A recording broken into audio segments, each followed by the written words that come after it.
Constitution club में हो रही इस बेहद ज़रूरी बहस में, डिबेट में आप सभी का बहुत बहुत स्वागत है। मेरा नाम सौरभ द्विवेदी है। मैं इंडिया टुडे हिंदी मैगज़ीन का और ललन टॉप का संपादक हूं और आज की इस बहस का मॉडरेटर भी। इससे पहले कि ये बहस, जिसका शीर्षक, जिसका टॉपिक है डज गॉड एग्जिस्ट, ये शुरू हो दो विद्वानों के बीच जिनके नाम हैं श्री जावेद अख्तर और श्री मुफ्ती शमाइल नदवी जी, मैं कुछ बुनियादी चीज़ें आप लोगों को बता दूं ताकि ये बहस व्यवस्थित ढंग से चले, वैसे नहीं जैसी बहसों को देखने के हम इन दिनों आदी हो गए हैं। पढ़ी लिखी अकादमिक बहस।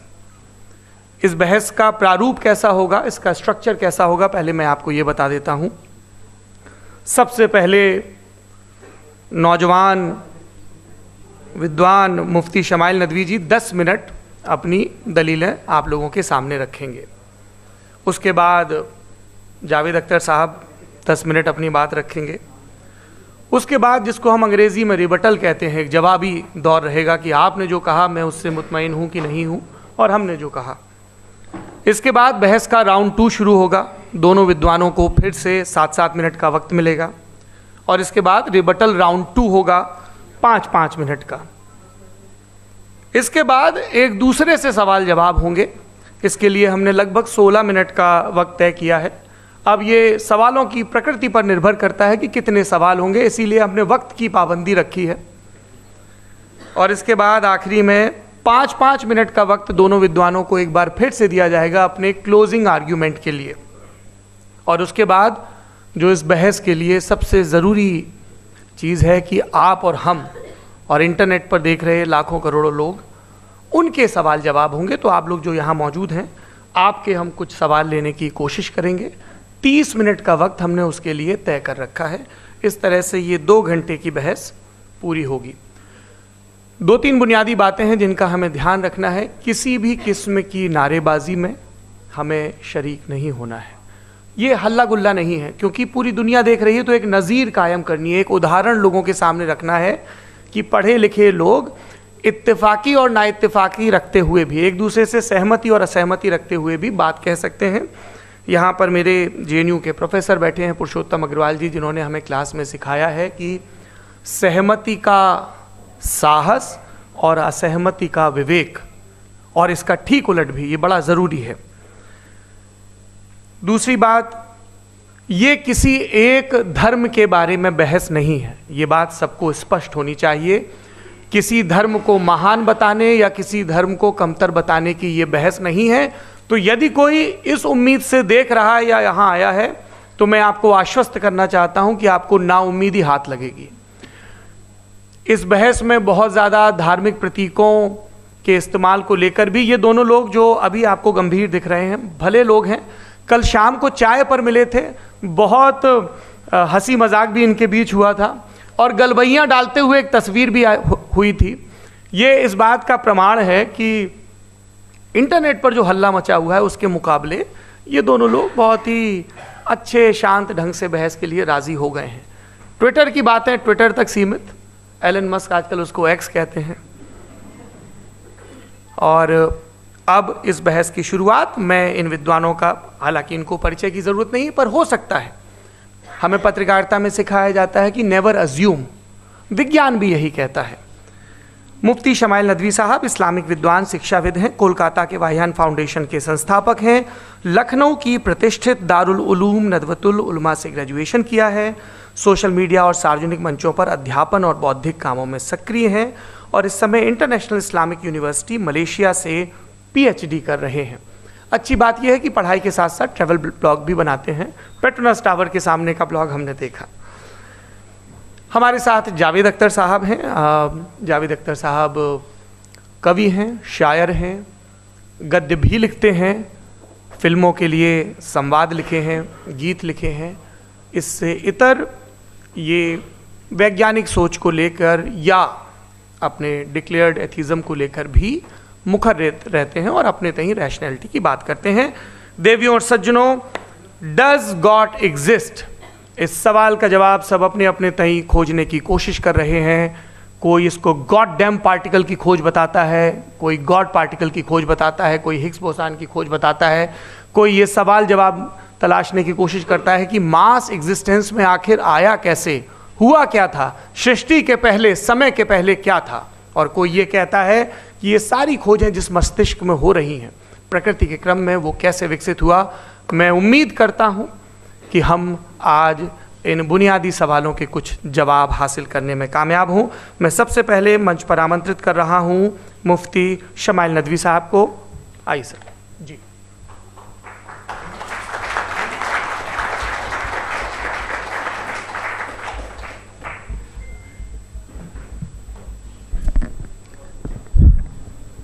एक आखिरी गुजारिश, आप बोलना शुरू करें। आप लोग प्लीज अपने फोन लाइट मोड पे या साइलेंट मोड पे रखें। एक बार चेक कर लें, कई बार बेध्यानी हो जाती है।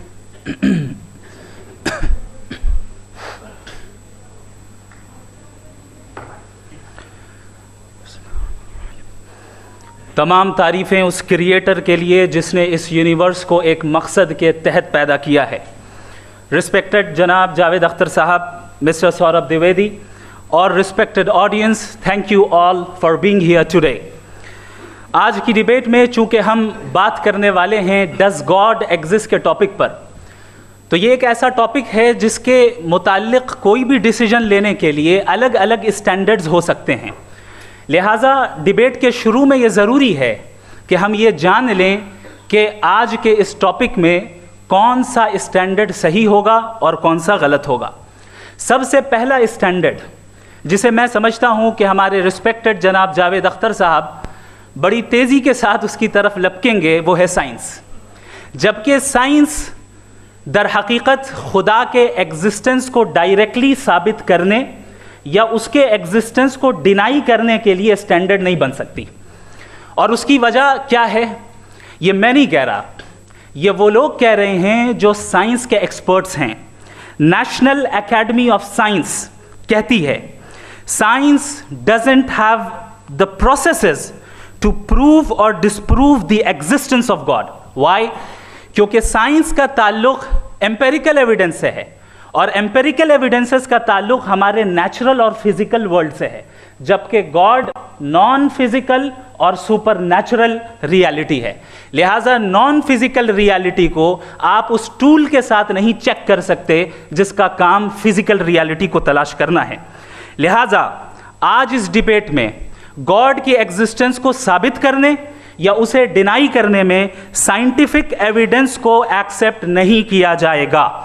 दूसरा स्टैंडर्ड हो सकता है रेविलेशन, कि रेविलेशन के जरिए हम ये साबित करें कि गॉड एग्जिस्ट करता है या नहीं। लेकिन ये स्टैंडर्ड भी आज इररेलेवेंट है। क्यों? क्योंकि रेविलेशन मेरे नज़दीक सोर्स ऑफ नॉलेज है, वैलिड सोर्स ऑफ नॉलेज है, लेकिन हमारे जावेद अख्तर साहब के नज़दीक ये वैलिड सोर्स ऑफ नॉलेज नहीं है। लिहाजा आज की डिबेट में मैं एक भी एविडेंस किसी भी मजहबी स्क्रिप्चर से नहीं दूंगा ताकि जावेद अख्तर साहब के लिए वो अनएक्सेप्टेबल ना हो। तीसरा जो मेयार हो सकता है वो है ऑब्जर्वेशन, कि भाई कोई कहे कि हमें खुदा दिखाओ, अगर है तो दिखाओ, या ये कि खुदा के एग्जिस्टेंस पर एम्पेरिकल एविडेंस दो, तो ये है दर हकीकत गलत टूल का इस्तेमाल करना। ये ऐसा ही है कि जावेद साहब मुझसे ये मुतालबा करें कि मुफ्ती साहब आप मेटल डिटेक्टर के जरिए प्लास्टिक डिटेक्ट करके दिखाएं। अब चूंकि प्लास्टिक डिटेक्ट नहीं हो पा रही है लिहाजा plastic does not exist. No, you are using the wrong tool. इस टूल से प्लास्टिक को डिटेक्ट नहीं किया जाता। लिहाजा मैं समझता हूं कि गॉड के एग्जिस्टेंस पर एम्पेरिकल एविडेंस का मुतालबा करना एक बचकाना मुतालबा है और हमारे रिस्पेक्टेड जनाब जावेद अख्तर साहब इस स्टेज से अब बहुत आगे निकल चुके हैं। अब बचता है एक ही स्टैंडर्ड और वो स्टैंडर्ड है अक्ल, लॉजिक, रीजनिंग। और यही वो स्टैंडर्ड है जिसके तहत गॉड के एग्जिस्टेंस को साबित किया जाएगा या गॉड की एग्जिस्टेंस को डिनाई किया जाएगा। लेकिन चूंकि ये बहुत इंपॉर्टेंट और सेंसिटिव टॉपिक है, इसलिए लॉजिकल आर्ग्यूमेंट भी ऐसा होना चाहिए जो डेफिनेटिव हो, इनडेफिनेटिव ना हो, जो 2 और 2 4 की तरह बिल्कुल वाजे हो, जिसे लॉजिकली रिजेक्ट करना पॉसिबल नहीं हो। फॉर एग्जाम्पल हम कहें हमारे रिस्पेक्टेड मिस्टर सौरभ साहब, ये एक इंसान है और तमाम इंसान कॉन्शियस बीइंग है। लिहाजा नतीजा क्या निकला? हमारे सौरभ साहब भी कॉन्शियस बीइंग है। क्या ये इंडेफिनेट आर्ग्यूमेंट है या डेफिनेट आर्ग्यूमेंट है? ये डेफिनेट आर्ग्यूमेंट है। ये 2 और 2 की तरह वाजे है, इसमें किसी तरह जो है लॉजिकली इसको रिजेक्ट नहीं किया जा सकता। तो अगर आज हमारे जावेद अख्तर साहब ऐसी कोई अकली दलील और लॉजिकल एविडेंस दें खुदा के ना होने पर जो डेफिनेट भी हो, तो मैं ये ऐलान करता हूं कि यकीनन मैं उस एविडेंस को कबूल करूंगा और उस पर गौर करूंगा। लेकिन साथ में ये भी ऐलान कर देता हूं प्रेडिक्शन के तौर पर कि ऐसा कोई डेफिनेट आर्ग्यूमेंट कोई नहीं पेश कर सकता। दलील हम देंगे और डेफिनेटिव दलील देंगे, लॉजिकल दलील देंगे, ऐसी दलील देंगे जो एंटायर एथिस्टिक वर्ल्ड उसे रेफ्यूट नहीं कर सकती।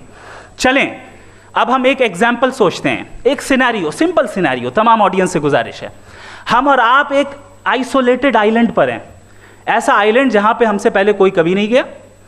चलते चलते आपके सामने अचानक आपने देखा एक पिंक कलर की बॉल पड़ी हुई है।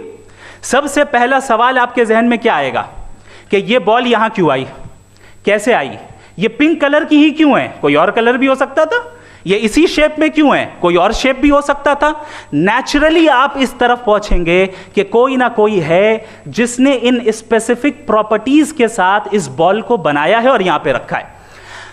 चूंकि आप जानते हैं कि ये जो बॉल है इसका एग्जिस्ट करना जरूरी नहीं है, ये एग्जिस्ट कर भी सकती थी, नहीं भी कर सकती थी, और एग्जिस्ट करना ही था तो किसी और फॉर्म में करती, किसी और कलर में करती। अब आप इस बॉल को एक्सपैंड करते चले जाएं, एक्सपैंड करते चले जाएं, एक्सपैंड करते चले जाएं, यहां तक कि ये बॉल यूनिवर्स के साइज की हो जाए। बताइए कि क्या साइज के बढ़ जाने से सवाल बदल जाएगा? हरगिज नहीं बदलेगा। अभी भी सवाल रहेगा ये यूनिवर्स कहां से आया, इन स्पेसिफिक प्रॉपर्टीज के साथ कहां से आया, क्यों आया, किसने बनाया, ये सवाल उस वक्त भी वैलिड रहेगा। लेकिन ये सवाल अगर हम जनाब जावेद अख्तर साहब से करें तो चूंकि इनका वर्ल्ड व्यू एथिस्टिक है, और सिर्फ इनका नहीं, मतलब जितने भी एथिस्ट हैं और एथिस्टिक वर्ल्ड व्यू को रखने वाले से अगर आप ये सवाल करें कि ये यूनिवर्स कहां से आया, तो इनका जवाब या तो आर्ग्यूमेंट फ्रॉम इग्नोरेंस होगा या डॉगमेटिक होगा। या तो ये कहेंगे कि मुझे नहीं पता कि ये कहां से आया, लिहाजा गॉड डज नॉट एग्जिस्ट, ये आर्ग्यूमेंट फ्रॉम इग्नोरेंस है। या ये कहेंगे कि ये यूनिवर्स खुद ब खुद बन गया, इसका मतलब ये है कि उस बॉल को भी खुद ब खुद बन जाना चाहिए। लेकिन बॉल के ताल्लुक से ये एक्सप्लेनेशन एक्सेप्ट नहीं की जाएगी कि खुद ब खुद बन गई, लेकिन यूनिवर्स के ताल्लुक से कर दिया जाएगा। इसे हम दूसरे अल्फाज में डॉगमा भी कह सकते हैं। दूसरी चीज़, हमारे जावेद अख्तर साहब ज़रूर गॉड ऑफ गैप्स की मिसाल भी ज़रूर देंगे, और मिसाल देंगे कि पहले ज़माने में बिजलियाँ कड़कती थी तो लोगों ने किसी एक खुदा की तरफ, और बारिश होती थी तो दूसरे खुदा की तरफ मंसूब कर दिया, उनके पास दलील नहीं थी। यह हमारा वर्ल्ड व्यू है ही नहीं, यह हमारा वर्ल्ड व्यू है ही नहीं, क्योंकि नेचुरल फिनोमेना के प्रोसेस की इंटरप्रिटेशन को जान लेने से यह कहाँ से साबित हो गया कि गॉड एग्जिस्ट नहीं करता है। इस पर मैं इंशाअल्लाह अभी आगे बात करूँगा। आप हजरात ये भी देखेंगे, और मैं ये एक्सपेक्ट करता हूँ कि हमारे रिस्पेक्टेड जनाब जावेद अख्तर साहब ज़रूर इमोशनल आर्ग्यूमेंट्स भी देंगे, जो कि एक लॉजिकल फेलेसी है जब बात आती है ट्रुथ को डिसाइड करने में। क्यों? मिसाल के तौर पर वो कहेंगे कि अगर गॉड है तो ईविल क्यों एग्जिस्ट करता है, जबकि मैं कहता हूं ईविल का एग्जिस्ट करना गॉड के एग्जिस्ट करने की दलील है, उसके खिलाफ नहीं है। चूंकि अगर गॉड है तो हम सब उसके सामने अकाउंटेबल हैं, और अगर हम अकाउंटेबल हैं तो अकाउंटेबिलिटी के लिए ईविल का मौजूद होना ज़रूरी है, उसके बगैर हम अकाउंटेबल नहीं हो सकते। और अगर हम अकाउंटेबल नहीं हैं तो हम जनाब जावेद अख्तर साहब से पूछेंगे कि आप बताएं कि फिर सफ़रिंग इस दुनिया में क्यों है? अगर खुदा नहीं है तो सफ़रिंग क्यों है? और उन लोगों के जज्बे का क्या जिनके अंदर सफ़रिंग के बाद इंतकाम लेने का जज्बा पाया जाता है और वो इस दुनिया से ऐसे ही चले गए, क्या उनकी सारी तकलीफ़ें बेकार चली जाएंगी? अब आ जाएं उसी एग्जाम्पल की तरफ कि बॉल, मुझसे अगर कोई पूछे इस बॉल को किसने बनाया और या इस एक्सपेंडेड बॉल को किसने बनाया, मैं कहूँगा कि चूंकि ये यूनिवर्स और इस यूनिवर्स की तमाम चीज़ें कॉन्टिंजेंट हैं। कॉन्टिंजेंट होने का मतलब ये होता है कि जो अपने एग्जिस्टेंस पे किसी के ऊपर डिपेंड करती हो, तो जाहिर है ये यूनिवर्स कॉन्टिंजेंट है। और अगर कोई चीज़ कॉन्टिंजेंट नहीं है तो मैं रिक्वेस्ट करूंगा कि मुझे दिखा दें कि कौन सी चीज़ यूनिवर्स में कॉन्टिंजेंट नहीं है, हम भी ज़रा गौर कर लें और हम भी देख लें। और जब कॉन्टिंजेंट चीज़ें मौजूद हैं तो फिलोसोफर्स की इस्तिलाह के मुताबिक, हम उस टर्मिनोलॉजी के मुताबिक, हम उस जगह तक पहुंचते हैं और उस हस्ती तक पहुंचते हैं जिसे नेसेसरी बीइंग कहा जाता है, कि ये वो नेसेसरी बीइंग है जिसका मौजूद ना होना नामुमकिन हो। क्योंकि अगर ये मौजूद ना हो तो सारी चीज़ें एग्जिस्टेंस में आएंगी ही नहीं, और ये सारी कॉन्टिंजेंट चीज़ें उसी के ऊपर डिपेंड करती हैं। अब अगर आप ये सवाल करते हैं कि फिर उस हस्ती को किसने बनाया, फिर उसका कॉज क्या है, फिर उसका कॉज क्या है, फिर उसका कॉज क्या है, और एंडलेसली चले जाएं, इसे हम कहते हैं इन्फिनिट रीग्रेस ऑफ कॉजेज, जो कि लॉजिकल फैलेसी है। कॉन्सेप्चुअली इंफिनिटी पॉसिबल है। मिसाल के तौर पे न्यूमेरिकल्स 1 2 3 गिनते चले जाएं, इन्फिनिट नंबर्स हैं। मैं कॉन्सेप्चुअली बात नहीं कर रहा, प्रैक्टिकली रियलिटी में साबित करके दिखाएं कि infinite regress of causes possible है या नहीं। अगर पॉसिबल है तो हम मान लेंगे, मिसाल दे दें, और पॉसिबल नहीं है तो एक ही ऑप्शन बचता है जिसे हम कहते हैं नेसेसरी बीइंग। ऐसी नेसेसरी बीइंग जो इंडिपेंडेंट है, क्योंकि अगर वो डिपेंडेंट हुई तो वो नेसेसरी नहीं रहेगी। ऐसी इंडिपेंडेंट बीइंग जो इटर्नल है, अगर वो इटर्नल नहीं होगी, उसकी बिगिनिंग होगी तो वो खुद कॉन्टिंजेंट है। ऐसी बीइंग जो पावरफुल है, क्योंकि कॉन्टिंजेंट को एक्चुअलाइज करने के लिए पावर चाहिए। ऐसी बीइंग जो इंटेलिजेंट है और नॉलेजेबल है, क्योंकि ये यूनिवर्स स्पेसिफिक फॉर्म और स्पेसिफिक लॉज ऑफ नेचर के तहत प्रिसाइजली चल रहा है। Thank you. थैंक यू मुफ्ती साहब। मैं इन दलीलों के बाद जावेद अख्तर साहब से गुजारिश करूंगा, आप बैठ के बोलना चाहेंगे या वहाँ? जी।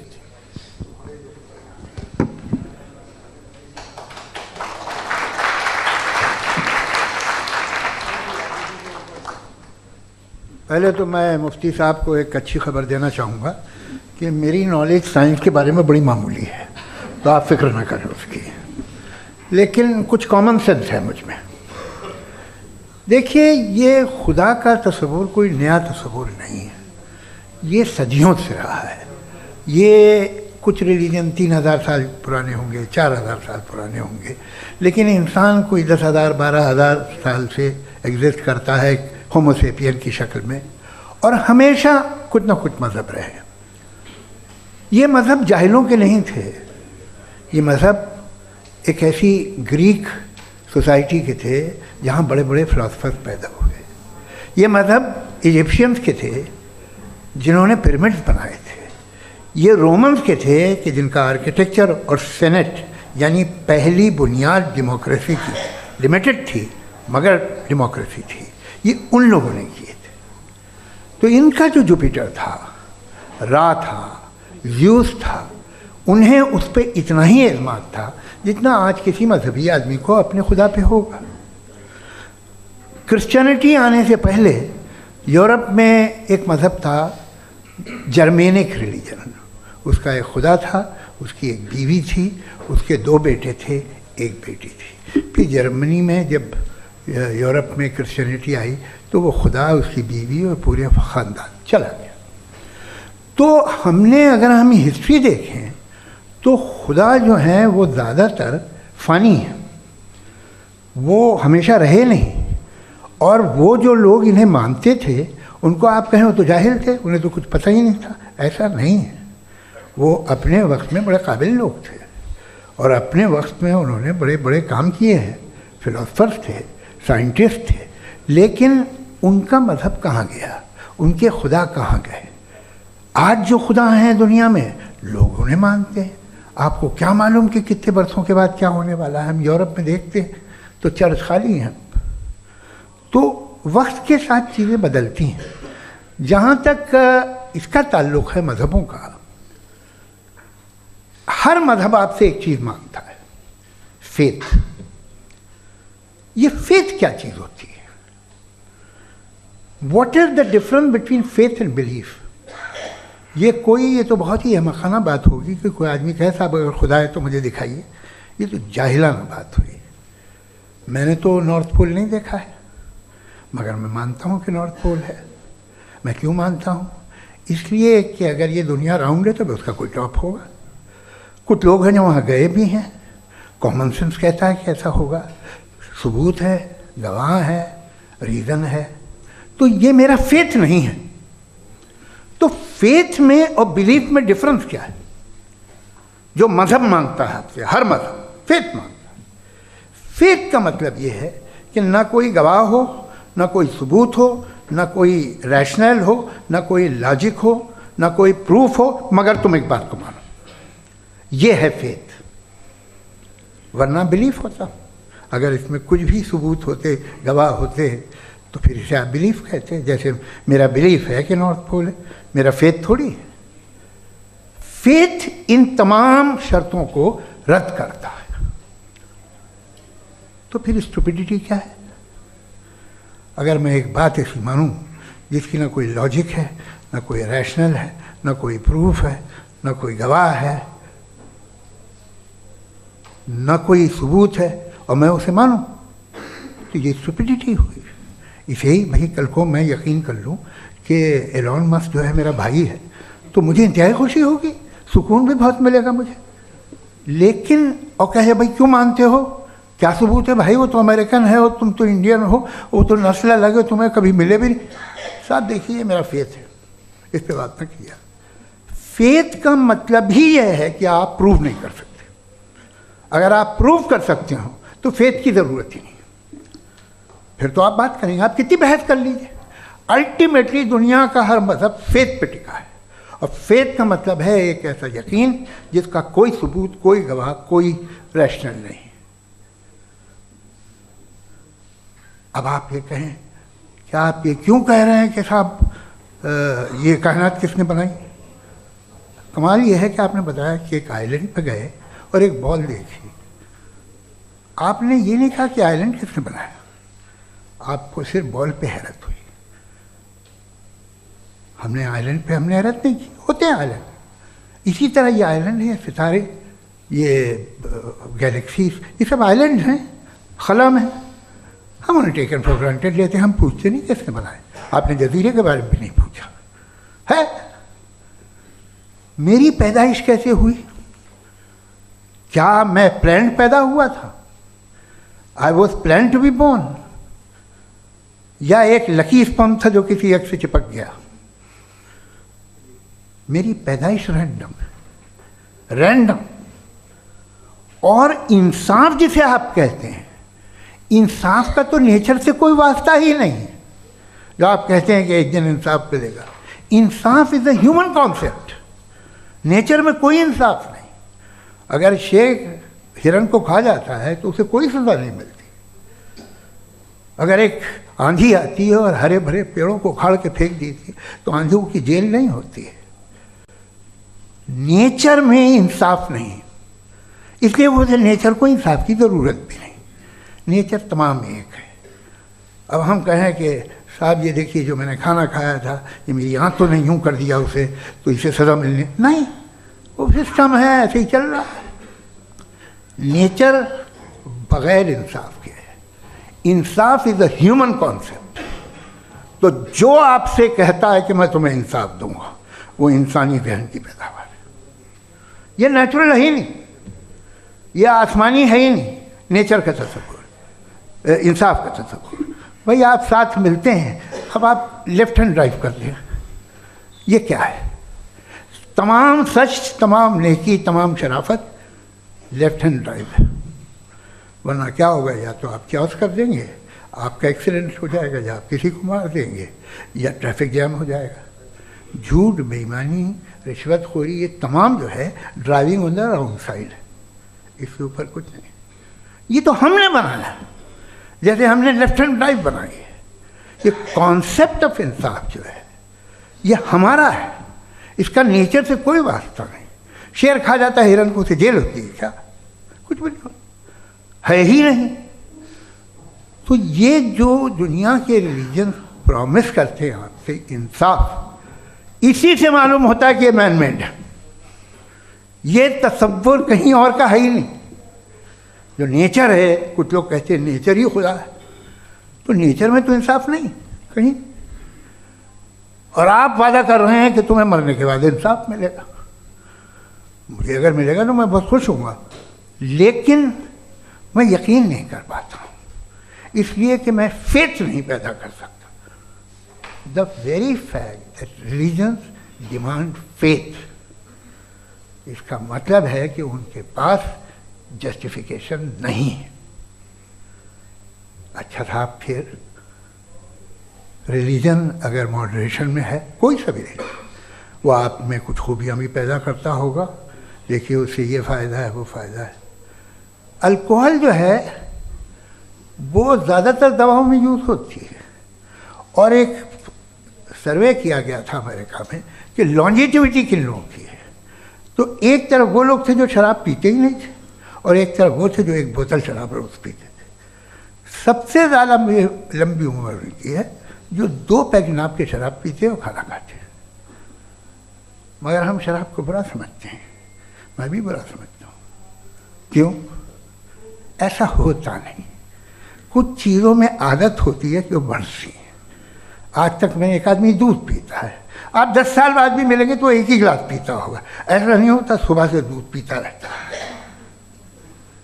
मिल्कोहलिक मैंने नहीं देखे, अल्कोहलिक होते हैं। ये टेंडेंसी है मजहब की कि वो बढ़ता है, जैसे कैंसर बढ़ता है, जैसे शराब बढ़ती है। कुछ लोग होंगे जो उसे सही तरह से यूज़ करते हैं। मुझे यकीन है कि हमारे मुफ्ती साहब भी उनमें से एक, इनसे बहुत खुशी हुई मुझे इनसे मिलकर।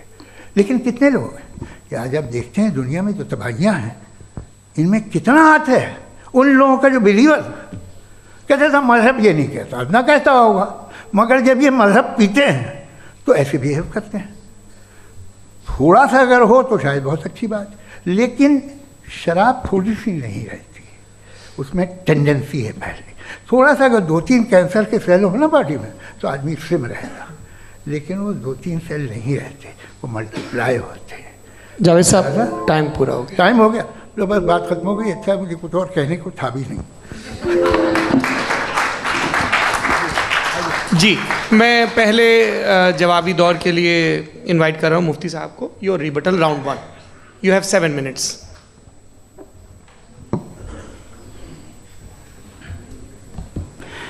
Thank you very much Javed साहब। आपकी बात को सुनकर बड़े महजूज हुए हम लोग। महजूज, do you understand? We enjoyed.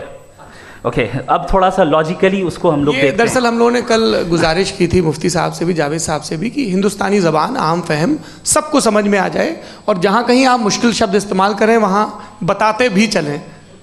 Thank you. तो सबसे पहले हमारे रिस्पेक्टेड जावेद साहब ने हवाला दिया कि खुदा फ़ानी है। कितने मजहब आगे चले गए, किसी ने जुपिटर को खुदा माना, किसी ने किसी को माना। मैं कहता हूँ जिसने कॉन्टिंजेंट चीज़ को खुदा माना, गलत माना, वो खुदा ही नहीं, वो खुदा ही नहीं है। हम तो नेसेसरी बीइंग को साबित करने बैठे हैं, वो नेसेसरी कॉज जो इटरनल है, जो अबदी भी है और अजली भी है। हम किसी और को साबित करने नहीं बैठे। दूसरी चीज़ उन्होंने कहा कि फेथ एंड बिलीफ, ये एक ऐसी डेफिनेशन है फेथ की जो इन्होंने पहली मर्तबा पेश की है, या माफ़ कीजिएगा इन्होंने पहली मर्तबा पेश नहीं की है, रिचर्ड डॉकिंस ने पहली मर्तबा पेश की है। मुझे मालूम है ये सोर्स कहाँ से है। एपिस्टेमोलॉजिकली फेथ और बिलीफ का फ़र्क आप इस तरह नहीं कर सकते सर। फेथ सही भी होता है, गलत भी होता है। बिलीफ सही भी होता है, गलत भी होता है। जो लॉजिक, रीजन और एविडेंस से बैक्ड होगा वो फेथ सही होगा। और आप जिस फेथ की बात कर रहे हैं कि इलॉजिकल है और उसके पीछे नहीं है, तो we are on the same page. हम नहीं मानते उस फेथ को। जो फेथ ऐसा हो जिसके पीछे कोई लॉजिक ना हो, एविडेंस ना हो, हम नहीं मानते। हम तो उस फेथ के कायल हैं जिसके पीछे लॉजिक हो और एविडेंस हो। तो बिलीफ सही भी होता है, गलत भी होता है, फेथ भी सही होता है और गलत भी होता है। तो आज फेथ और बिलीफ के डिफरेंस पे बात नहीं हो रही है। आज आप चाहे फेथ एक्सेप्ट कर लें या बिलीफ एक्सेप्ट कर लें, आज ये बात होगी कि ट्रूथ क्या है। चाहे ट्रू बिलीफ सही है या ट्रू फेथ सही है, और फॉल्स फेथ क्या है और फॉल्स बिलीफ क्या है, बात इस पे हो रही है। दूसरी चीज इन्होंने पूछा स्टुपिडिटी फिर क्या है। अगर फेथ रिलीजन स्टुपिडिटी नहीं है तो और क्या है? चूंकि फेथ का मुतालबा करते हैं तो स्टुपिडिटी क्या है? मैं कहता हूं स्टुपिडिटी एथिज्म है। उसकी वजह यह है कि आप एक सड़क पे जा रहे हो और आप किसी गार्डन में जाएं और देखें वहां लिखा है फूलों के साथ I love Javed Akhtar, and I really do, I love you sir. So जब आप वहां पर पहुंचे तो वहां पहुंचकर अब ये बताएं, क्या आप ये कहेंगे वाह व्हाट अ नेचुरल सिलेक्शन? ये क्या नेचुरल सिलेक्शन है? नहीं, ये प्रिसाइजली डिजाइंड है, इसके पीछे डिजाइनर है। लिहाजा अगर कोई एक ऐसी कॉमन सेंस की बात को कबूल नहीं कर रहा है कि यूनिवर्स जो इतने प्रिसाइजली काम कर रहा है, हम कह दें कि खुद ब खुद बन गई, मैं समझता हूं इससे बड़ी स्टुपिडिटी और कुछ नहीं है। ये इर्रेशनल चीज है। फिर हमारे सर ने कहा कि आपने बॉल पे फोकस किया, आइलैंड पे फोकस नहीं किया। अरे आइलैंड को किसने बनाया, यही समझाने के लिए तो बॉल की मिसाल दे रहा हूं। और बॉल भी कॉन्टिंजेंट है, आइलैंड भी कॉन्टिंजेंट है, दोनों नेसेसरी बीइंग का मुतालबा करते हैं। आगे इन्होंने कहा कि नेचर में कोई इंसाफ नहीं है, हम डिसाइड करते हैं कि मोरालिटी क्या होती है, इंसाफ क्या होता है, हम डिसाइड करते हैं। जैसे ड्राइविंग सीट में ट्रैफिक वाला, ये तो किसी खुदा ने नहीं कहा, ये है, इसे कहते हैं फॉल्स इक्विवेलेंस, ये एक लॉजिकल फेलेसी है। आपने जो है मिसाल दी ड्राइविंग की और ट्रैफिक की, ये सब्जेक्टिव मोरालिटी है। आप सब्जेक्टिव मोरालिटी को मिसाल बनाकर ऑब्जेक्टिव मोरालिटी के ऊपर नहीं थोप सकते। इंसाफ की ऑब्जेक्टिव मोरालिटी। अगर आप ये कहते हैं कि नेचर में इंसाफ नहीं है, तो इंसाफ का न होना ये नेचुरल हुआ, तो फिर नेचर को नेचर रहने दे, क्यों हम इतना स्ट्राइव कर रहे हैं दुनिया में इंसाफ लाने के लिए? ये तो इलॉजिकल बात है, इर्रेशनल बात है। इसलिए बहुत सी चीजें ऐसी हैं जो ऑब्जेक्टिवली जो है इविल या गुड हैं, और बहुत सी चीजें ऐसी हैं जो सब्जेक्टिवली हैं। सब्जेक्टिवली जो मोरल होता है या इमोरल होता है, उसको हम सोशल कंसेंसस से या पर्सनल प्रेफरेंस से डिसाइड करते हैं।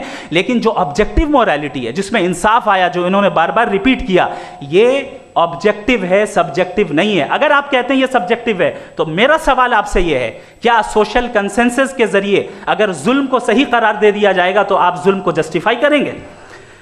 दूसरी चीज इन्होंने ये कहा कि 2 पैक शराब पी लें तो वो उतने पे नहीं रहता, बढ़ जाता है। यही मामला मजहब के साथ है, 2 पैक आप पी लें बढ़ेगा। तो ये एक ऐसी मिसाल है, इसको कहीं भी फिट कर लें कि आप एथिज्म पे जब फिट करें, जब आप 2 पैक एथिज्म का लेंगे ना, तो वो बढ़ बढ़ के नॉर्थ कोरिया बनेगा। Thank you.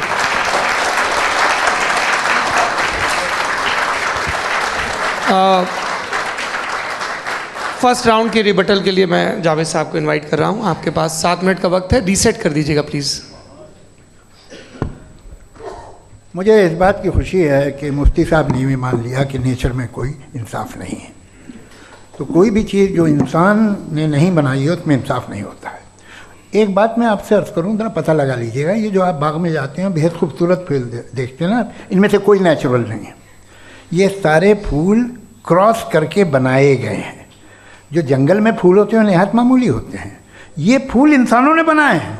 जो आप बाग में देख के वाह वाह कहते हैं, ये इंसानों के बनाए हुए हैं। डिफरेंट फूलों को क्रॉस करके, डेवलप करके, फिर क्रॉस करके इस तरह से बनाए गए। नेचुरल फ्लावर नहीं। किसी जंगल वीरान में जाके आप गुलाब के फूल नहीं देखेंगे। ये सब बनाए हुए इंसान ने, बहुत से काम इंसान ने किए हैं। बाकी है कि आपने मेरी एक बात का जवाब नहीं दिया, जिससे मुझे शिकायत है कि फेथ क्या है और आप फेथ मांगते क्यों हैं मुझसे?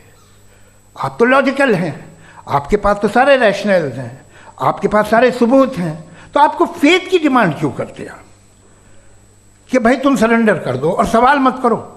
कोई मजहब सारे सवाल करने की इजाज़त नहीं देता है और मना करता है कि ज़्यादा सवाल ना करो, बह जाओगे तुम। आप क्यों रोकते हैं?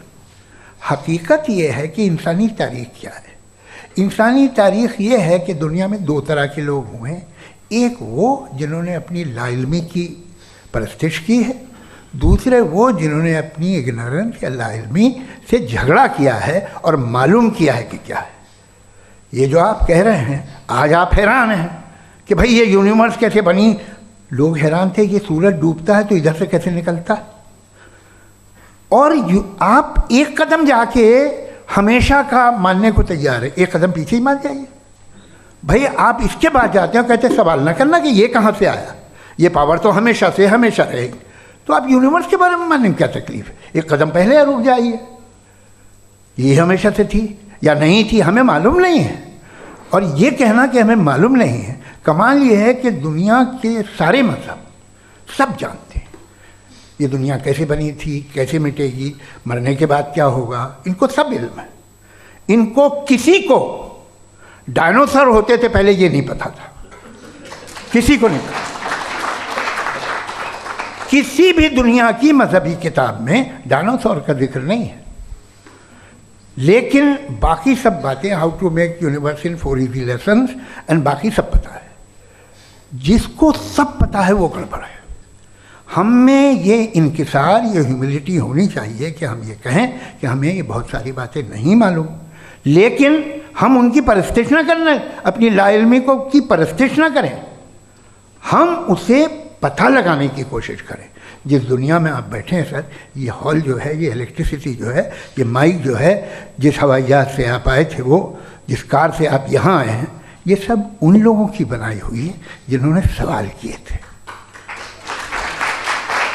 ये दुनिया जिसमें आप आज आराम से हैं, ये उन लोगों की बनाई है कि जिन्होंने सवाल किए थे, और हर स्टेज पे इन सवालों को मकरूह कहा गया था, गलत कहा गया था। आप ज़रा तारीख पढ़िए, एक बड़ी दिलचस्प किताब है बर्ट्रैंड रसेल की, जिसमें उसने रिलीजन एंड साइंस कि कब से रिलीजन जो है साइंस के अगेंस्ट है, और हद तो ये है कि भाप के इंजन के खिलाफ थे, स्टीम इंजन के भी खिलाफ थे, और फतवे हुए उन पर, वेटिकन ने दिए। तो ये हमेशा, अभी जैसे ही ये राइट विंगर आते हैं अमेरिका में पावर में, तो वो जो अपना ये क्या बोलते हैं उसे, सीड क्या बोलते हैं, सीड क्या जो, हाँ नहीं सीड जो होते हैं जिन पे जी नहीं भाई, वो जो ह्यूमन बॉडी के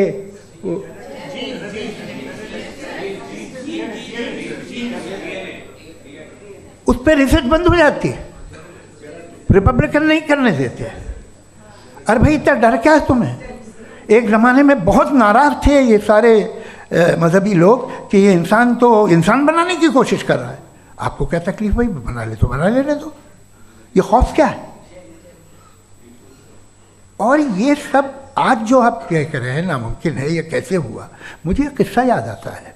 जब मैं छठी क्लास में था तो मैं मैथमेटिक्स में बहुत वीक था, तो एक टीचर रख दिया गया, उसने 1 2 3 4 5 6 7 तो सिखा दिया मुझे। वो दिन मैं भूल नहीं सकता हूँ मुफ्ती साहब, जिस दिन उसने ये बताया कि 1/2 क्या होता है और 3/4 क्या होता है। मुझे ऐसा लगा कि मेरा सर बीच से फट जाएगा। ये आदमी कह रहा है कि जो दीवार के अंदर जाओ वॉक करते हुए। आज हंसता हूँ मैं इस बात पे। तो आज जो बातें आपके जहन से बिल्कुल परे हैं और आप हैरान होते उन्हें देख के, एक वक्त आएगा कि मामूली लगेंगे। और हुआ है, आपकी इंसानी तारीख ही है। इतनी जल्दी सारे फैसले आप मत कर लीजिए, थोड़ा ये ह्यूमिलिटी रखिए कि भाई ये हमें नहीं मालूम। ये कहने में क्या है, ये यूनिवर्स कहाँ तक फैली, ये कब से है और कब तक रहेगी, हमें नहीं मालूम। आपने फैसला कर लिया कब बनी।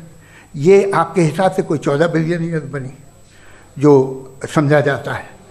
उससे पहले हजारों करोड़ों अरबों साल तक खुदा बैठा क्या कर रहा था? खामोश बैठा था, ऐसी जमाइयाँ ले रहा था। फिर उसे आइडिया है, यार एक काम करते, वक्त अच्छा गुजर जाएगा, यूनिवर्स बनाते। सोचिए, वो तो हमेशा से है ना, मगर यूनिवर्स हमेशा से नहीं है, ये तो बनाई गई है। और उससे पहले क्या था, इनका क्या काम था?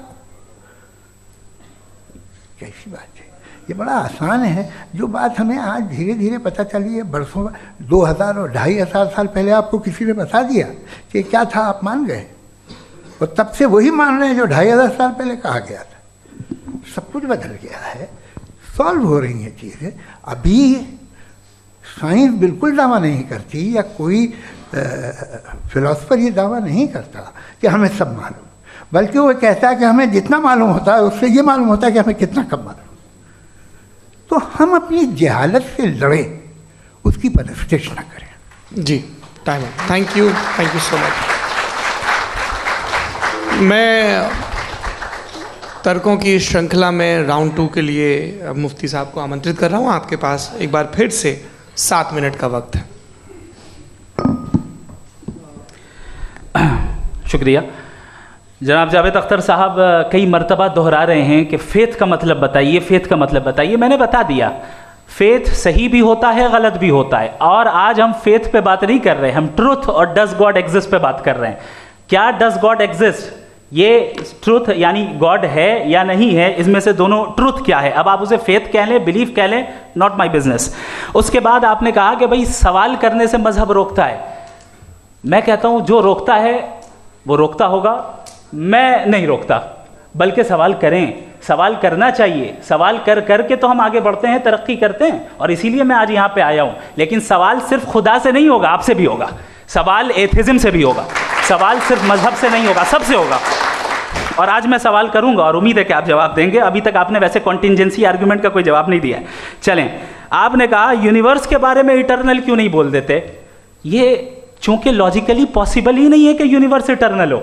यूनिवर्स एक कॉन्टिंजेंट चीज है जो टाइम एंड स्पेस के पाबंद है, टाइम एंड स्पेस से बाउंड है। जो टाइम एंड स्पेस से बाउंड होगा वो कॉन्टिंजेंट होगा, जो कॉन्टिंजेंट होगा वो उसकी बिगिनिंग हुई होगी, जिसकी बिगिनिंग हुई होगी वो इटर्नल नहीं हो सकता। ये तो कॉमन सी बात है। आपने कहा कि किसी मजहबी किताब में डायनासोर का जिक्र नहीं है। अफसोस कि आज तक किसी मैथमेटिक्स के किताब में मुझे डायनासोर का जिक्र नहीं मिला। तो इसका मतलब मैथमेटिक्स की किताब बेकार है? नहीं, उसका वो टॉपिक नहीं है। रेवलेशन का और मजहबी किताबों का टॉपिक ये नहीं है कि आपको आके बताए साइकिल कैसे बनाते हैं या आकर ये बताएं कि जो है डायनासोर कब था। वो तो मोरालिटी सिखाने आया है, गॉड के बारे में बताने आया, नॉन फिजिकल रियलिटी की हकीकत को सिखाने के लिए आया।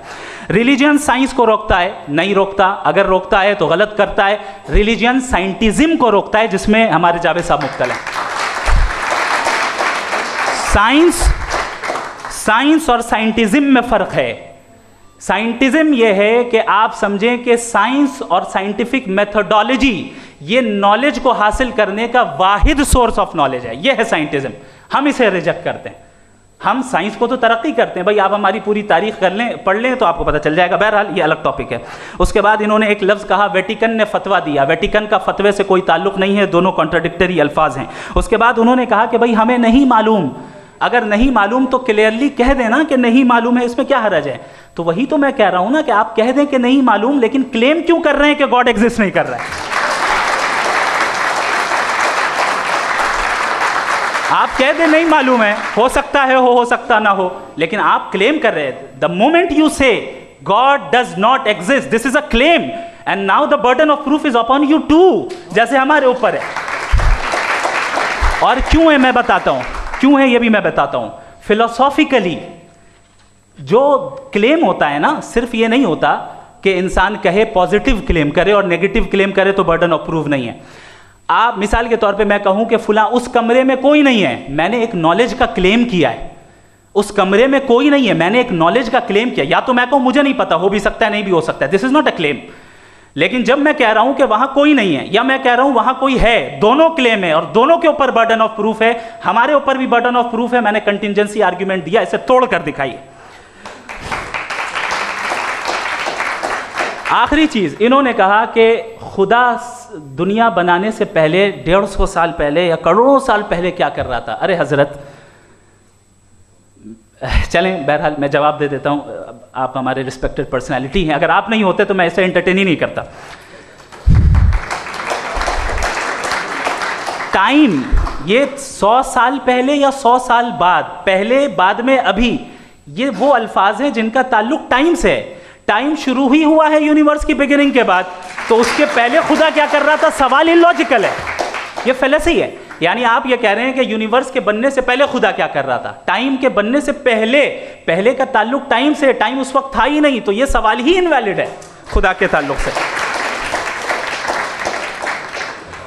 दूसरी चीज, आर्ग्यूमेंट ऑफ कंटिंजेंसी जो मैंने आपके सामने पेश की है, आपने बार बार ये प्रूफ किया और ये कह रहे हैं कि गॉड ऑफ गैप्स।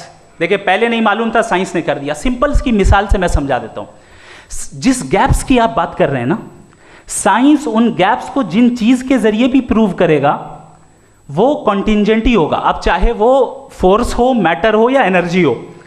लिहाजा सवाल हमारा उस वक्त भी वैलिड होगा जब तक कि आप नेसेसरी बीइंग पे ना आ जाएं।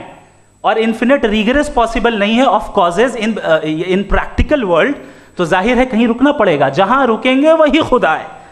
दूसरी चीज आपने ये कहा, क्या कह रहा था मैं, किस पॉइंट को? What? Oh no, after that. Just now. हाँ, जहां रुकेंगे वही खुदा है। बहरहाल तो टाइम का जिक्र हो गया, गॉड ऑफ गैप, सॉरी या इसकी एक मिसाल आप ले लें।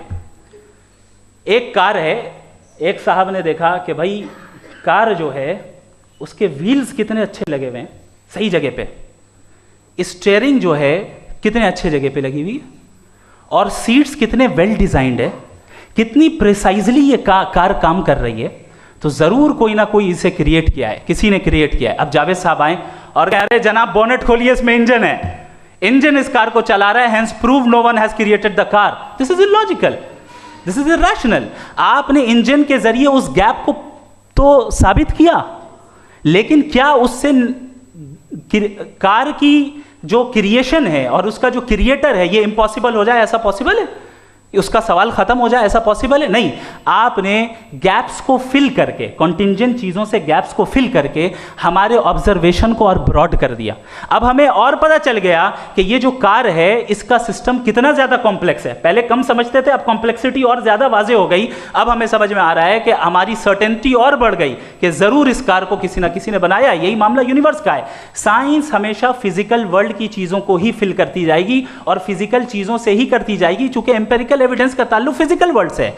आप साइंस के जरिए मेटाफिजिकल रियलिटी को कभी साबित नहीं कर सकते। ये रॉन्ग टूल का इस्तेमाल करना है। ये वही काम है कि आप मेटल डिटेक्टर से प्लास्टिक डिटेक्टर करने चलें, जो कि जाहिर है सही नहीं है। Thank you.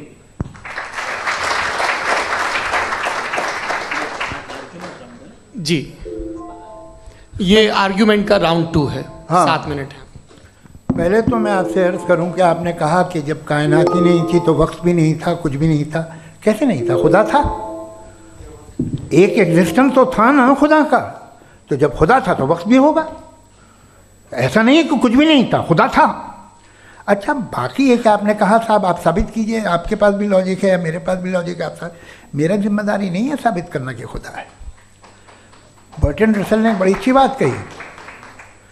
बर्टन रसल ने बड़ी अच्छी बात कही। मैं आपसे अगर ये दावा करूं कि एक चाय की केतली मरीख के चारों तरफ घूम रही है, मार्स के चारों तरफ, तो ये आपका काम नहीं है कि आप साबित करें कि कोई चाय की केतली नहीं है। ये मेरा काम है, मैंने दावा किया है। ये दावा तो मजहबी लोग करते हैं कि खुदा है। मैं क्यों साबित करूं कि नहीं है? जब तक आप मुझे कन्विंस नहीं कर देंगे मैं नहीं मानूंगा। आपकी जिम्मेदारी है, मेरी जिम्मेदारी नहीं है। दोयम ये कि ये जो आप कह रहे हैं, जो गैप्स हैं, ये गैप जब जब किसी मज़हब को चैलेंज करते हैं, जब ऐसा कोई बात आती है तो हंगामा हो जाता है कि जब वो चैलेंज करें किसी फेथ को। ये तमाम साइंस जो है इसे मुख्तलिफ जगहों पे मुख्तलिफ वक्तों में मज़हब ने रोकने की कोशिश की है। ये किताब है religion and science, Burton Russell की, पढ़िएगा, अच्छी लगेगी आपको। तारीख़ ही है साइंस, मज़हब की साइंस से उसका यही रिश्ता है। अच्छा, अब ये हम सोचें कि बहरहाल ये वजूद जो है मज़हब और ये बिलीव इन गॉड इंसान को बेहतर बना देता है।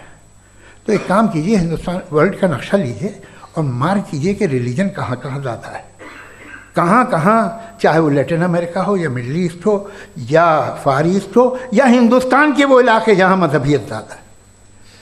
रख दीजिए नक्शा अलग। अब दूसरा नक्शा कि कहाँ कहाँ नाइंसाफ़ी, रिप्रेशन, औरतों के हुकूक की पामाली, जुल्म, डिक्टेटरशिप कहाँ है, नक्शा एक ही होगा। तो आप मुझे बताएं कि जो इसका तरकीब इस्तेमाल क्या है, खुदा का तरकीब इस्तेमाल तो बताइए। आप छोटी सी दवा सड़क पे बेचते हैं, उसकी भी तरकीब इस्तेमाल बताते हैं। इसके इस्तेमाल से तो फ़ायदा नहीं हुआ किसी को। जो सारे के सारे ख़राब मुल्क हैं, ख़राब समाज है, वो सारे जुल्म खुदा के नाम पे करते हैं। वो गलत करते हैं, सही करते हैं, मुझे क्या लेना देना उससे। इस्तेमाल से मालूम होता ना। एक विस्की की बोतल कभी शायद देखी हो आपने, लाल रंग की होती है, उस पर रोशनी और छपड़ा इंतहाई खूबसूरत लगती है, क्या बिगाड़ रही है किसी का? उसका इस्तेमाल गलत है, इसलिए आप उसे नापसंद करते हैं। इसका इस्तेमाल गलत है, इस तसव्वुर का इस्तेमाल ही गलत है और हमेशा से गलत हुआ है। आप देख लीजिए, इंसानी तारीख देख लीजिए, आज देख लीजिए, हिंदुस्तान देखिए, दुनिया देख लीजिए क्या हो रहा है। इसे कैसे इस्तेमाल कर रहे हैं फेथ वाले लोग? क्या फेयर हैं, जस्ट हैं, जो अपने खुदाओं पे यकीन रखते हैं? वो किस तरह के लोग हैं? वो लोगों को इंसाफ देते हैं, वो बेहतर इंसान बने। तो इस दवा का फ़ायदा क्या है? चलो बहुत फ़ायदा हो रहा तो मैं इस्तेमाल कर लूँगा। मुझे तो इस दवा का कोई फ़ायदा दिखता ही नहीं। मुझे तो ऐसा लगता, मैं एक और बात बताऊं, अगर कोई आदमी मजहबी है और अच्छा आदमी है तो मैं उसकी बहुत इज्जत करता हूँ, इसलिए कि मेरा ख्याल है मजहबी आदमी का अच्छा होना मुझसे अच्छा होने से ज़्यादा मुश्किल है। भाई हर चीज़ की एक लिमिट है। आप इतना भाग सकते हैं, इतना नहीं भाग सकते, इतना वजन उठा सकते, इतना नहीं उठा सकते, इतना दूर देख सकते हैं, इतना दूर नहीं देख सकते। उसी तरह कॉमन सेंस कहता है कि आप में नेकी का भी एक कोटा होगा। अब आप अगर सुबह जाते हैं अपनी इबादत गाह और इबादत करते हैं, तो बाहर निकलते हैं तो आप तो यही महसूस करते हैं कि आपने एक बहुत अच्छा काम किया, आपकी नेकी का एक बहुत बड़ा कोटा खर्च हो गया जिससे किसी का कोई फ़ायदा नहीं। मैं तो नहीं जाता हूँ तो मुझे तो किसी को खाना खिलाना पड़ेगा, किसी बेवा की मदद करनी पड़ेगी। मैं अपना कोटा कैसे कंज्यूम करूँ? आप अपना कोटा, सारे मजहबी लोग इंतहाई यूजलेस कामों में यूज़ करते हैं। उसके बाद भी अगर आप में बच्ची है थोड़ी सी शराफत, तो भाई वाह क्या बात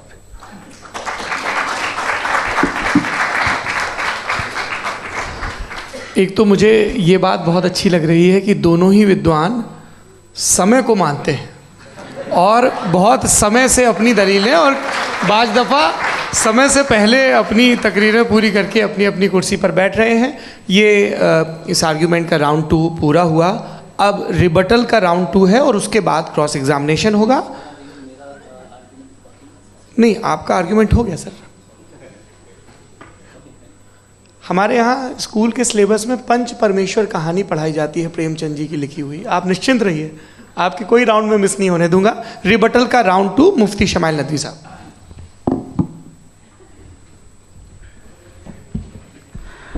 असल में जो हकीकी प्रॉब्लम है, असल प्रॉब्लम है, वो ये है कि जावेद साहब के पास कॉन्सेप्ट ऑफ गॉड क्लियर नहीं है। इन्होंने कहा कि कायनात से पहले खुदा तो था, तब भी तो टाइम होगा। ये टाइम कायनात का हिस्सा है। हम खुदा, उस खुदा को मानते हैं, नेसेसरी बीइंग का टाइमलेस होना ज़रूरी है, चूँकि वो टाइम का क्रिएटर है। जब उसने टाइम को क्रिएट किया तो वो खुद टाइम पे कैसे होगा? उसने जब स्पेस को क्रिएट किया तो खुद स्पेस में कैसे होगा? अगर वो टाइम एंड स्पेस को पहले से ही उसका पाबंद है तो फिर किस चीज़ को उसने क्रिएट किया? लिहाजा ये सवाल गलत है कि खुदा था तो टाइम होगा। बिल्कुल नहीं, टाइम के पाबंद हम है, खुदा नहीं है। हम फिजिकल वर्ल्ड से ताल्लुक़ रखते हैं, वो मेटाफिजिकल रियलिटी है। दूसरी चीज़ इन्होंने मिसाल दी कि चाय की केतली हवा में घूम रही होगी, और पता नहीं शायद वो बर्टन रसल का उन्होंने हवाला दिया। बहरहाल यही प्रॉब्लम है। प्रॉब्लम यही है कि हम चीज़ों के दरमियान डिफ्रेंशिएट नहीं कर पाते हैं। ये जो आपने मिसाल दी ये इमेजिनेशन है, और मैं जो साबित कर रहा हूँ वो लॉजिकल नेसेसिटी है। आप इमेजिन करने आए तो कुछ भी करें, जुपिटर में पिंक एलिफेंट होगा, यूनिकॉर्न होगा, करें, उससे कायनात पे क्या फ़र्क पड़ता है? उससे आप लॉजिकल नेसेसिटी साबित नहीं कर सकते।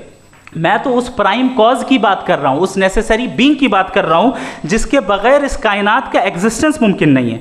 दूसरी चीज़, मजहब को साइंस चैलेंज करती है वगैरह वगैरह, ये हमारा टॉपिक ही नहीं है। मैं इस पर बात करूँगा तो फिर मेरा वक्त चला जाएगा। मजहब के ऊपर चूँकि हमारी डिस्कशन नहीं है, साइंस को मजहब और बिलखुसूस मैं और हमारा वर्ल्ड व्यू कम अज़ कम साइंस को पीछे नहीं करता है, साइंटिज़म की मजम्मत करता है। इसकी वजाहत मैंने पहले कर दी। दूसरी चीज़ इन्होंने कहा वर्ल्ड का नक्शा लीजिए, वर्ल्ड मैप लीजिए, 2 अलग अलग जगह की। हज़रत मैंने ये होमवर्क किया था और मैंने मिडिल ईस्ट का एक नक्शा लिया और यूरोप का एक नक्शा लिया। ये मजहबी इलाका और ये लिबरल और एथीस्ट इलाका। मुझे पता चला कि सबसे ज़्यादा रेप केसेस जो हैं वहाँ पर हैं।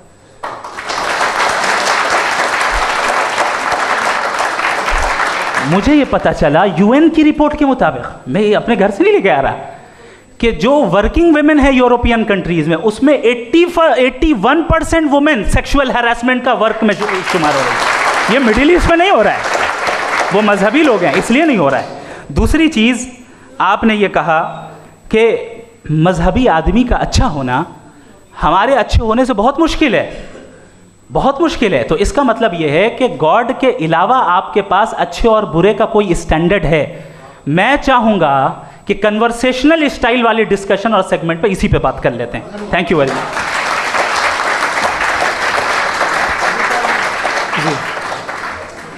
ये रिबटल का राउंड 2 है, आपके पास 5 मिनट का वक्त है और इसके बाद क्रॉस एग्जामिनेशन शुरू करेंगे। आप चाहें तो जो इन्होंने सवाल पूछे उनके जवाब आप रिबटल में भी दे सकते हैं। जी जी, देखिए पहले तो ये बात कि ये मिसाल गलत है। इन्होंने पहले ही हमको डिसार्म कर दिया। कह लिया अकल से मामला सॉल्व नहीं हो सकता, लॉजिक से आप पहुंच नहीं सकते। ये एक मेटाफिजिकल चीज़ है। मेटाफिजिकल अजीब सा लफ्ज़ है, ठीक से किसी को माने नहीं मालूम इसके, तो ऐसा लगता है कुछ बड़ी चीज़ है। अरे भाई क्या होता है मेटाफिजिकल, बताओ, खड़ी हो। ये एक लफ्ज़ है जो कहीं भी इस्तेमाल हो जाता है। जब आप एक बात कर रहे हैं और आप मुझसे बहस कर रहे हैं तो मुझे मेटाफिजिकल मत बताइए, आप लॉजिकली मुझे प्रूव किए। और अगर लॉजिकली आप नहीं बात करते साहब ये मेटाफिजिकल है, तो फिर हम आप बात क्या कर रहे हैं? मेरा आपका किस ज़बान में कॉन्वर्सेशन होगा?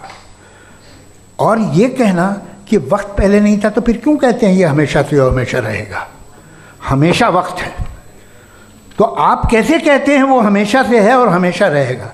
हमेशा का मतलब है कोई वक्त, अगर वक्त ही नहीं है तो हमेशा कैसे? बाहर वो रहेगा। अब मैं ये देखता हूँ, आपने कहा ना कि वहाँ रेप ज़्यादा होते हैं, तो हम एक बात देखते हैं कि ये दुनिया जिस पे वो कादर मुतलक है, जिसकी मर्ज़ी के बगैर पत्ता भी नहीं हिलता, ओमनीपोटेंट है, ये दुनिया चल कैसे रही है? और इस दुनिया का हाल क्या है? 45,000 बच्चे जो 10 साल की उम्र से कम थे वो गाज़ा में मरे। भूख से काला हांडी में बच्चे मरते हैं और डिप्थेरिया से मरते हैं। डिप्थेरिया अजीब मर्ज है, गले में जाली बनना शुरू होती है, बच्चा नीला हो जाता है, गरीब का बच्चा, इसलिए कि उपास इलाज नहीं। ये कादर मुतलक है जो चाहे कर दे, इससे आप दुआएं मांगते हैं हमारी ये काम कर दे वो कर दे, तो इसका मतलब डे टू डे लाइफ में वो इंटरफेयर करता है और ये देख रहा है वो। अगर वो वाकई भी है फॉर डिस्कशन सेक, तो मैं जब दुनिया देखता हूँ तो मेरे दिल में उसके लिए कोई इज्जत नहीं पैदा होती। ये क्या कर रहे हो तुम पूरे ऑल पावरफुल हो, ओमनीपोटेंट हो, ओमनी प्रेजेंट हो। तुम तो वहाँ गाज़ा में रहे होगे ना, तुम हर जगह हो। तुम देख रहे थे कि बच्चे की कैसे धज्जियाँ उड़ रही, तुम देख रहे थे और तुम चाहते हो मैं तुम्हारी परस्तिश करूँगा, तुम हो भी। अरे यार, इसके अच्छे तो हमारे चीफ प्राइम मिनिस्टर हैं, कुछ तो ख्याल करते हैं। कमाल है, आप किसकी इबादत कर रहे हैं? अगर वो है भी, ये दुनिया नाइंसाफ़ी से, जुल्म से, जबर से, तशद्दुद से भरी हुई है। और आप ये मत कहिएगा कि वो देख रहा है और वो बताएगा एक दिन। अगर वो देख रहा है और इंटरफेयर नहीं करता तो आप दुआ क्यों मांगते? आप कहते हैं मेरा ये काम करा दे, इसके मतलब है वो दखल दे सकता है, वो आपको नौकरी दिलवा सकता है, भले दूसरे आदमी को ना मिले, मगर आपका काम कर देगा चूँकि आपने दुआ मांगी है। तो जब वो आपको नौकरी दिला सकता है, लड़की की शादी कर सकता है, बेटे को ग्रीन कार्ड दिलवा सकता है, तो कम से कम ये जो मर रहे हैं बच्चे, इनको रोक दे, कुछ तो करे। मुझे तो दुनिया में, इस दुनिया का कोई मालिक है, इसका ओमनीपोटेंट कोई रूलर है, और ये दुनिया ऐसी चल रही है। मैं तो चाहूँगा कि भाई ना हो, अगर हो तो बड़ी शर्मिंदगी की बात है। शुक्रिया।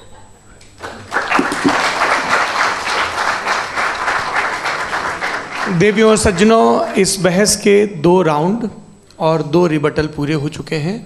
अब सबसे ज़रूरी और सबसे मुश्किल राउंड शुरू हो रहा है, क्रॉस एग्जामिनेशन का। अब इन विद्वानों की सज्जनता की एक परख भी होगी और वक्त हमने 16 मिनट का तय किया है। पहला सवाल आप पूछना चाहेंगे? जी बिल्कुल। पहले बोले भी आपकी आप माइक ले लीजिएगा हाथ में, ये नीचे से ऑन जाए। जी मैं बोलता हूँ, ये दाएं हटा सकते हैं क्या हम थोड़ा क्विकली? दाएं पीछे कर दीजिए बस थोड़ा सा, है, ताकि ये जो दाएं बाएं लोग बैठे हैं इसे हटा ही दीजिए। अब हम वहाँ तो जाने वाले नहीं, आराम से दोनों तरफ से हटा दीजिए।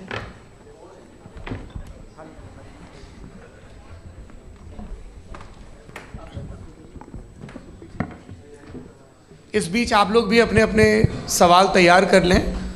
ये ध्यान रखेंगे कि मैं यहाँ से सवाल लूँगा, आप लोगों को अपना हाथ ऊपर करना है, अपना नाम बताना है और अधिकतम 3 वाक्यों में अपना सवाल पूरा करना है। कई लोग सवाल की जगह भाषण देने लगते हैं, उससे आज बचना है। जी मुफ्ती साहब, पहला सवाल आपका, 16 मिनट हैं, हम दोनों लोगों के सवाल लेंगे। जी बहुत शुक्रिया। आपकी जो अभी बात हुई बहुत अहम थी, मैं इसको चाहूँगा कि आगे डिस्कस करूँ, लेकिन चूँकि अभी ये वो सेगमेंट है क्रॉस एग्जामिनेशन, तो सबसे पहला सवाल आपसे ये है कि जो मैं इतनी देर से कॉन्टिंजेंसी आर्ग्यूमेंट आपको बता रहा था, ये अकल से ही बता रहा था हजरत, आप ये बताएं कि आप इन्फिनिट रिग्रेस ऑफ कॉजेस को पॉसिबल मानते हैं या नेसेसरी बीइंग के एग्जिस्टेंस को सही समझते हैं, चूंकि दो ही ऑप्शन हो सकता है, आप ये बताएं। देखिए, आपको मैं ईमानदारी से बात करूं, एक तो मैं कॉन्टिजेंसी वर्ड ठीक से समझता नहीं, और इस वक्त भी जो आपने अंग्रेज़ी के अल्फाज इस्तेमाल किए वो ज़रा थोड़े से मुझे डिफ़िकल्ट और कॉम्प्लिकेटेड लगे, तो आप ज़रा सिंपल ज़बान में सवाल कर सकते हैं। बिल्कुल कर सकता हूँ जी। यूनिवर्स की हर चीज़ कॉन्टिंजेंट होने का मतलब ये है कि वो अपने एग्जिस्टेंस में किसी के ऊपर डिपेंडेड है। जो भी चीज़ डिपेंडेड होगी वो चीज़ इंडिपेंडेंट नहीं हो सकती, तो उसका कोई ना कोई कॉज होगा। तो अब आप क्या समझते हैं कि ये इन्फिनिट रीग्रेस है, यानी कॉज पर कॉज, कॉज पर कॉज, कॉज पर कॉज, और कभी कोई यानी ये एंडलेसली चलता रहा? क्योंकि अगर ऐसा होगा तो हम तो एग्जिस्टेंस में आते ही नहीं, लॉजिकली ये मुत्तफक अलैह चीज़ है, मुत्तफक अलैह अग्रीड अपॉन। ओके, इस पे हमने एग्री किया था कि मुश्किल शब्द आएगा तो अर्थ बताना पड़ेगा। तो इन्फिनिट रिग्रेस तो पॉसिबल नहीं है, तो कहीं ना कहीं आपको रुकना पड़ेगा ऐसे नेसेसरी बीइंग पर। नहीं, कोई ज़रूरत नहीं रुकने की। किसने कहा आप रुकना पड़ेगा? आप रुकते हैं खुदा पे, आप नहीं रुकते। आप कहते हैं वो हमेशा से, जब उस वक्त से जब वक्त नहीं था। आप कहाँ रुकते हैं कि अब हुआ था वो? आप नहीं कहते। हम क्यों नहीं मान सकते कि यूनिवर्स जो है और बल्कि मल्टीवर्सेस जो है वो हमेशा से हैं, वो बनती है, बिगड़ती है। एक हमारे यहाँ एक चीज़ है ब्लैक होल, वो समेट लेता है वापस, फिर ब्लास्ट होता है, फिर फैल जाता है, और इसमें हमारी तो खैर कोई औकात ही नहीं है इंसान की। एक छोटे से ज़र्रे पे हम 50-60 साल की उम्र रखते हैं, जो करोड़ों अरबों साल की कायनात है उसमें, और पैदा भी नहायत ही बेहुदा वजह से हुए थे। तो इसमें ये सोचना कि इसकी वजूहात और ये क्यों है, ये डिपेंडेंट है, ये हम देख रहे हैं, क्या मालूम। आप सोचिए कि ये जो फैल रही है कायनात, ये कहाँ फैल रही है, ये कहाँ जा रही है, और ये फैल क्यों रही है? अरे बना ली थी तुमने, रुको भैया, हाँ काफ़ी है। ये फैल क्यों रही है? ये और कौन सी कायनात जिसे मैं दूरबीन से देखता हूँ तो 2 बिलियन लाइट ईयर पे है, उससे मेरा कोई वास्ता ही नहीं है। 2 बिलियन ईयर यानी अगर मैं 80,000 माइल्स पर सेकेंड से चलूँ तो 20 करोड़ साल में वहाँ पहुँच जाऊँगा। इसकी ज़रूरत क्या थी? ये दुनिया, ये कायनात तो इंसान अशरफुल मखलूक़ात के लिए बनाई गई ना। तो ये सब ये टर्म समझ में नहीं आया, इसमें कोई ख़ास समझने वाली बात थी भी नहीं। ये जो अल्टीमेट कहा यह जाता है कि ये जो पूरी यूनिवर्स है, ये जो दुनिया है, ये इंसान के लिए बनाई गई। अच्छा, ये सब इंसान के लिए। क्यों साहब, सही है ना? बिल्कुल, लेकिन इसका ये मतलब नहीं कि किसी चीज के पीछे रीजन आपको नहीं पता तो रीजन नहीं है, इसे कहते हैं नहीं, मुझे नहीं पता, लेकिन मेरी जिम्मेदारी नहीं है। वो बिल्कुल सही कहा था उसने, बर्टन रसल ने। आपने उसे मजाक में टाल दिया कि भाई आप एक दावा कर रहे हैं, मैं क्यों कहूँ कि ये गलत है दावा? आप प्रूफ कीजिए, मेरे पे जिम्मेदारी ही नहीं है, मैंने थोड़ी कहा है। आप प्रूफ कीजिए कि ये सही है। आप आर्ग्यूमेंट ऑफ कंटिजेंसी का जवाब ही नहीं दे रहे हैं। पूछना चाहेंगे? आप सवाल पूछना चाहेंगे मुफ्ती साहब से? क्योंकि ये क्रॉस एग्जामिनेशन का दौर है। आप जैसे पहले बोल रहे थे फेथ को लेके कुछ, मैं ये पूछना चाहूँगा कि खुदा ने जो भी रेवल्यूशन किए हैं, एक मज़हब के लिए बहुत से मज़हबों में किए हैं, अलग अलग रेवल्यूशन है। कहीं कुछ एक बातें हैं, कॉन्ट्रडिक्शन भी है आपस में, कहीं कुछ आप कर सकते हैं, कहीं कुछ नहीं कर सकते। ऐसा नहीं है कि सबकी कोड ऑफ मॉरल एक है। तो ये किस्सा क्या है? अब आप ये देखिए कि मुझे कभी कभी लगता है कि ये जो फुटबॉल फाइनल होता है, लाखों लोग होते हैं, फिर वो टीवी कवर कर करोड़ों लोग, अगर उसमें खुदा की एक बूमिंग आवाज़ आ जाती, मैं गॉड हूँ, तो सारे लोग अभी सुन लेते और टीवी पे भी सुन लेते, किस्सा ख़त्म होता। ये इतनी राजदारी क्या है कि तुम सामने कुछ तो सबूत दे दो हमें सॉलिड। ये कह रहा साहब ये यूनिवर्स कैसे बनी, इससे मसला क्या हल होगा? मैं पूछूंगा आपसे खुदा कैसे बना? क्यों नहीं पूछूंगा कैसे बना? बल्कि वो तो कायनात से कहीं ज़्यादा इंटेलिजेंट है, कायनात से कहीं ज़्यादा कॉम्प्लेक्स। जी वो हमेशा से है, आप कहेंगे मैं मान लूँगा। अच्छा, दोयम वो कादिर मुतलक, यानी कादिर मुतलक का मतलब ओमनीपोटेंट, वो जो चाहे कर सकता है। आपको नौकरी दिलवा सकता है, आपकी अच्छी जगह शादी करवा सकता है, आपके पड़ोसी आपका मुकदमा हरवा सकता है, आपको जिता सकता है, सब काम करता है। थोड़ा सा माइक क्लोज जी। वो इस दुनिया को चला कैसे रहा है, ये दुनिया कैसे चल रही है, आपको इस पर हैरत नहीं होती? या क़यामत के बाद कभी एक जस्टिस होगा, जब ये बच्चा मर चुका होगा जिसकी धज्जियाँ उड़ गई बम से, इसको इंसाफ मिलेगा तब? अच्छा, अब जवाब दूं? हाँ दीजिए। मैं वही इसीलिए आप की तरफ आता। सबसे पहले आपने रेवलेशन और स्क्रिप्चर्स की बात की, इस पे मैं बात कर सकता हूँ लेकिन आज नहीं करूँगा चूँकि वक्त कम है, कभी और इस पे डिस्कस करेंगे। मैं तैयार हूँ उस पर भी बात करने के लिए। ये अभी से राउंड 2 की भूमिका तय हो रही है। Does God exist round 2?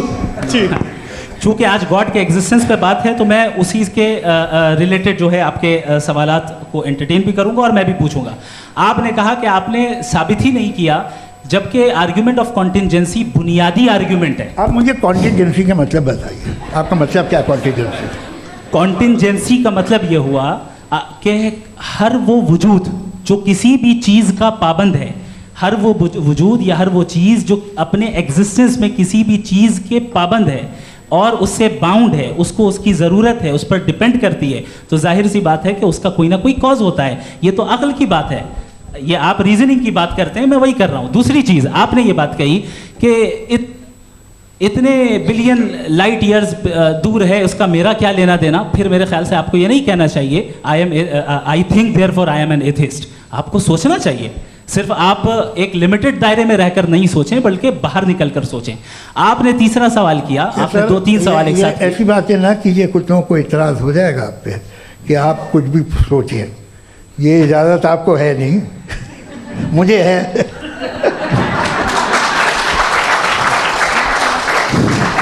जी, आपने प्रॉब्लम ऑफ इविल के ताल्लुक से सवाल किया और बार बार आप एक लफ्ज़ रिपीट कर रहे हैं कि ओमनीपोटेंट गॉड है, ऑल पावरफुल गॉड है।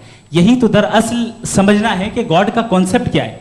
प्रॉब्लम ऑफ इविल जो है, प्रॉब्लम ऑफ इविल दर हकीकत 2 असम्पशंस पर कायम है। अगर आप इन 2 असम्पशंस को समझ जाएं तो ये प्रॉब्लम नहीं रहेगी, आर्ग्यूमेंट आपको समझ में आ जाएगी कि ये कोलैप्स कर जाता है। पॉइंट नंबर 1, यानी जो आपका सबसे पहला फॉल्स असम्पशन है कि गॉड मर्सीफुल है, ओमनीपोटेंट है, दुनिया में जुल्म हो रहा है। लेकिन आपको ये समझना चाहिए कि हमारे वर्ल्ड व्यू के मुताबिक गॉड सिर्फ ओमनीपोटेंट और सिर्फ मर्सीफुल नहीं है, बल्कि वो ऑल वाइज भी है और वो ऑल नोइंग भी है। उसके हर काम के पीछे हिकमत और विजडम है। ये कोई ज़रूरी नहीं है कि वो हिकमत और विजडम आपको समझ में आए या मुझे समझ में आए। अगर आप जो समझ रहे हैं उसके मुताबिक आप फैसला कर रहे हैं, ये लिमिटेड पर्सपेक्टिव से आर्ग्यूमेंट है। और इस चीज़ को हम अपनी दुनिया में, अपने लाइफ में, डेली लाइफ में इस प्रिंसिपल को एक्सेप्ट करते हैं। हम जब किसी डॉक्टर के पास जाते हैं, डॉक्टर के पास जाकर वो अगर उसने हमें कोई दवाई दी है तो हम ये तो नहीं कहते कि जब तक आपके पास जितना नॉलेज और जितना विजडम नहीं है, आपने क्यों ये दवाई दी है, तब तक हम इस चीज़ को एक्सेप्ट नहीं करेंगे। नहीं कहते, हम उसकी अथॉरिटी को तस्लीम करते हैं। क्यों? क्योंकि उसकी हम जानते हैं कि वो नॉलेजेबल है, वो विजडम वाला है, हमसे ज़्यादा नॉलेज और हमसे ज़्यादा विजडम है। बताएं सर। नहीं, डॉक्टर में और खुदा में बड़ा डिफरेंस है। डॉक्टर पढ़ा लिखा होता है, एक तो मैं उसकी बात सुनूंगा।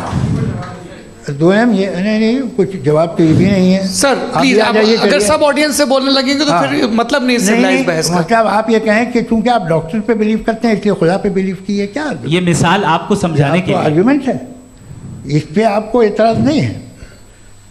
तो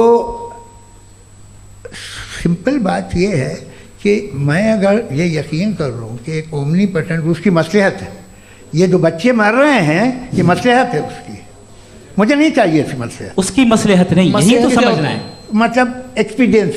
अच्छा, इस आपने अभी मेरी बात पूरी सुनी नहीं। मैंने कहा आपका पूरा आर्ग्यूमेंट 2 फॉल्स असम्पशंस पर है। एक फॉल्स असम्पशन मैंने बता दिया, दूसरा फॉल्स असम्पशन ये है कि इस दुनिया में इविल के होने का कोई गुड रीजन नहीं है, जबकि हमारे पास बाज रीजंस मौजूद हैं, हमारे पास बाज वजूहात मौजूद हैं। अगर इस दुनिया में इविल ना हो तो आप गुड को डिफाइन कैसे करेंगे? अगर जुल्म ना हो आप इंसाफ को समझेंगे कैसे? अगर तारीकी ना हो तो आप लाइट को समझेंगे कैसे? बहुत अच्छे। अभी और सुन लें, अभी और बाकी है। ये तो बात बहुत पसंद आई साहब मुझे कि जब तक रेप ना हो तब तक औरतों की इज्जत का ख्याल आपने मेरा जवाब पूरा सुना ही नहीं। जब तक के बच्चों का कत्ल ना किया जाए तब तक आपको बच्चों की मासूमियत की इज्जत। आपने पूरा जवाब सुना ही। क्या बात है, क्या आपने नुक्ता निकाला? आपने पूरा जवाब सुना ही नहीं। आप सुन लें, मेरी बात सुन लें। ये मैंने आपको एक चीज़ बताई। दूसरी चीज़, इस दुनिया में हम आए हैं टेस्ट के लिए, हमारा टेस्ट हो रहा है और हर इंसान का अलग अलग अंदाज में टेस्ट होता है। और इस दुनिया में अगर ईविल मौजूद है तो वो ईविल जरिया है हमारे अंदर ह्यूमन नोबल क्वालिटीज को डेवलप करने का और अलग अलग फील्ड में प्रोग्रेस करने का। और अगर हमारे अंदर और इस दुनिया में इविल नहीं होता तो बताइए टेस्ट का मतलब क्या होता? अगर मैं अपने स्टूडेंट को एमसीक्यूज दूं और उसमें सिर्फ राइट आंसर लिख कर दे दूं और कहूं तुम्हारा टेस्ट हो गया, ये मीनिंगलेस है। इस दुनिया में अगर हम टेस्ट के लिए आए हैं तो जाहिर है गुड एंड इविल दोनों मौजूद है। तो अगर गुड एंड इविल दोनों मौजूद है तो ये इविल भी खुदा का बनाया हुआ है? जी हाँ, खुदा का बनाया हुआ है। लेकिन अच्छा, चलो अच्छी बात। जी बिल्कुल, तो बिल्कुल खुदा ने बनाया। अभी तो ये है कि जो मेजॉरिटी है दुनिया में वो इविल है, तो ये खुदा एक्चुअली इविल के साइड पे लग रहा है मुझे। बिल्कुल भी नहीं, मैं बताता हूं। मेजॉरिटी में तो वो है। क्या बात कर रहे हैं भाई आप? कोई भी जो मुंसिफ होगा, चाहे आपका अपना घर हो जिसके आप सबसे बड़े हैं, चाहे आपकी ऑर्गेनाइजेशन हो जो आप चलाते हैं, वहाँ पर आप इविल रखेंगे साबित करने को कि बाकी लोग शरीफ हैं? मेरी बात सुनिए, क्या ये आर्ग्यूमेंट ही गलत है? अगर कि जब तक के कोई इविल नहीं होगा तब तक के शरीफ आदमी शरीफ नहीं लगेगा। अगर एग्जामिनर गलत ऑप्शन दे रहा है तो एग्जामिनर इविल नहीं हो गया, जो गलत ऑप्शन को सेलेक्ट कर रहा है वो फेल होगा। क्रिएटर ने इविल को बनाया है लेकिन वो इविल नहीं है। अच्छा सुनिए मेरी बात, let me complete sir. Creator ने इविल को बनाया है टेस्ट के लिए, वो इविल नहीं है। इविल वो होगा जो उसे इख्तियार करेगा। छुरी को बनाने वाला गलत नहीं होता है, छुरी का गलत इस्तेमाल करने वाला गलत होता है।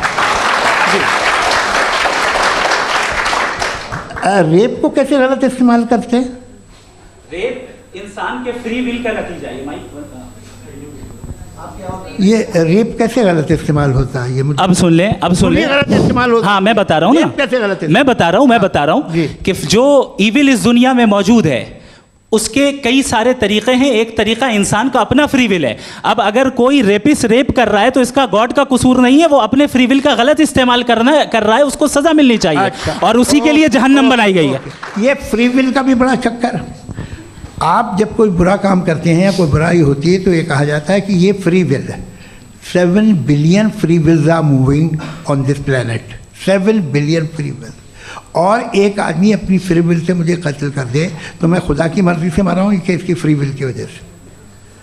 मेरी मौत खुदा के हाथ है या ये फ्री विल वाले के हाथ है?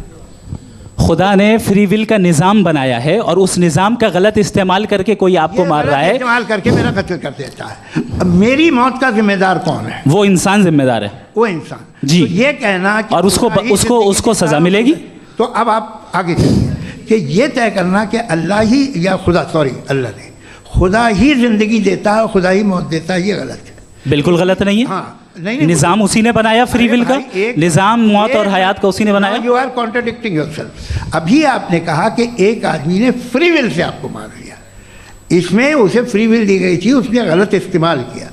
7 billion free wills are moving on this planet और आप चाह रहे हैं कि मैं सिर्फ खुदा का ध्यान करूं। ये 7 बिलियन फ्री विल्स को मुझे लुक आफ्टर करना पड़ेगा कि नहीं? ये तो तबाहियां कर रही हैं और तबाहियां ज़्यादा हो रही हैं। बिल्कुल। तो अगर आप बताएं अगर खुदा नहीं है फॉर एग्जाम्पल, तो आप इविल को कैसे डिसाइड करेंगे? यानी how can you define evil objectively without God? Evil को डिफाइन करिए। देखिए, दुनिया में 2 तरह के जानवर हैं। एक जो अकेले रहते हैं जंगल में और एक जो ग्रुप्स में रहते हैं। ग्रुप में जो भी रहेगा, चाहे वो आपका फाउंडेशन हो, चाहे कोई क्लब हो, चाहे कोई पॉलिटिकल पार्टी हो, चाहे कोई यूनिट हो, उसमें आपको इंटरैक्ट करने के रूल बनाने पड़ेंगे। यानी लोग तय करेंगे। लोग तय करेंगे। अगर लोगों ने ये तय किया कि किसी का रेप करना सही है, आप जस्टिफाई करेंगे? नहीं, आपका फाउंडेशन तो ये हो गया ना कि लोग ही विल डिसाइड करेंगे। नहीं, अरे दुनिया में ऐसे ग्रुप्स हैं जो रेप को जायज़ मानते हैं सर्टन हालात में। मैं डिटेल में नहीं जानूंगा, आप भी जानते हैं। ये जो आईसिस वाले थे जिन्होंने क्या किया था, तो उन्होंने क्या किया उसका खुदा से कोई ताल्लुक नहीं है सर। मैंने सिंपल सवाल किया कि इविल को आप डिफाइन करते कैसे हैं? आइए वापस आइए जी। आप साथ में तभी रह सकते हैं जब कुछ आप ऐसे उसूल डेवलप करें जिसमें हर एक का बेसिक तहफ़्फ़ुज़, हर एक का बेसिक राइट हो और हर एक को कोई आराम मिले। यही तरीक़ा है किसी भी ऑर्गेनाइजेशन जिसमें एक से ज़्यादा लोग हैं। और वो ऐसे चलती है ज़िंदगी। उसमें अगर आप गड़बड़ करेंगे तो तबाही होगी, नुकसान होगा, बर्बादियाँ आएंगी। और अगर उसमें आप घर ले लीजिए ना, एक हस्बैंड है, एक वाइफ है, बच्चे हैं, वालदा भी हैं, 2 बहनें भी हैं, एक भाई भी है। अब इसमें कोई निज़ाम आपको चाहिए साथ में रहने का, और एक दूसरे पे भरोसा रहे, एक दूसरे के बहीख्वाह हों, एक दूसरे की मदद करें, ऐसी ज़िंदगी। सर आपकी बात आ गई, आप ये कह रहे हैं कि लोग डिसाइड करेंगे क्या सही है क्या गलत है, यही है मेजॉरिटी डिसाइड करेगी क्या सही है क्या गलत है? अरे भाई बिल्कुल। मेजॉरिटी अगर ये कहे कि नाजी जर्मनी के साथ जिस तरह मेजॉरिटी थी कि जेनोसाइड करना सही, आप जस्टिफाई करेंगे? उस वक्त आपका ये सवाल सिर्फ उसके बाद क्लोजिंग। हाँ, उस वक्त प्लेनेट पे जो लोग थे, उनमें कितने लोग हिटलर को सही समझते? अच्छा, प्लेनेट की मेजॉरिटी तय करेगी, सोसाइटी की नहीं। प्लेनेट की मेजॉरिटी गॉड के एग्जिस्टेंस को सही मानती है, आप क्यों नहीं मानते?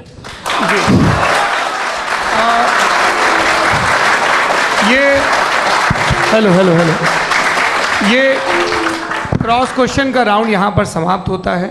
और ये बड़ा अच्छा है कि इस तरह से फ्रेगमेंट कर दिया गया है ताकि जो मरकरी ऊपर जा रहा है नीचे जवाब दे दूँ जी।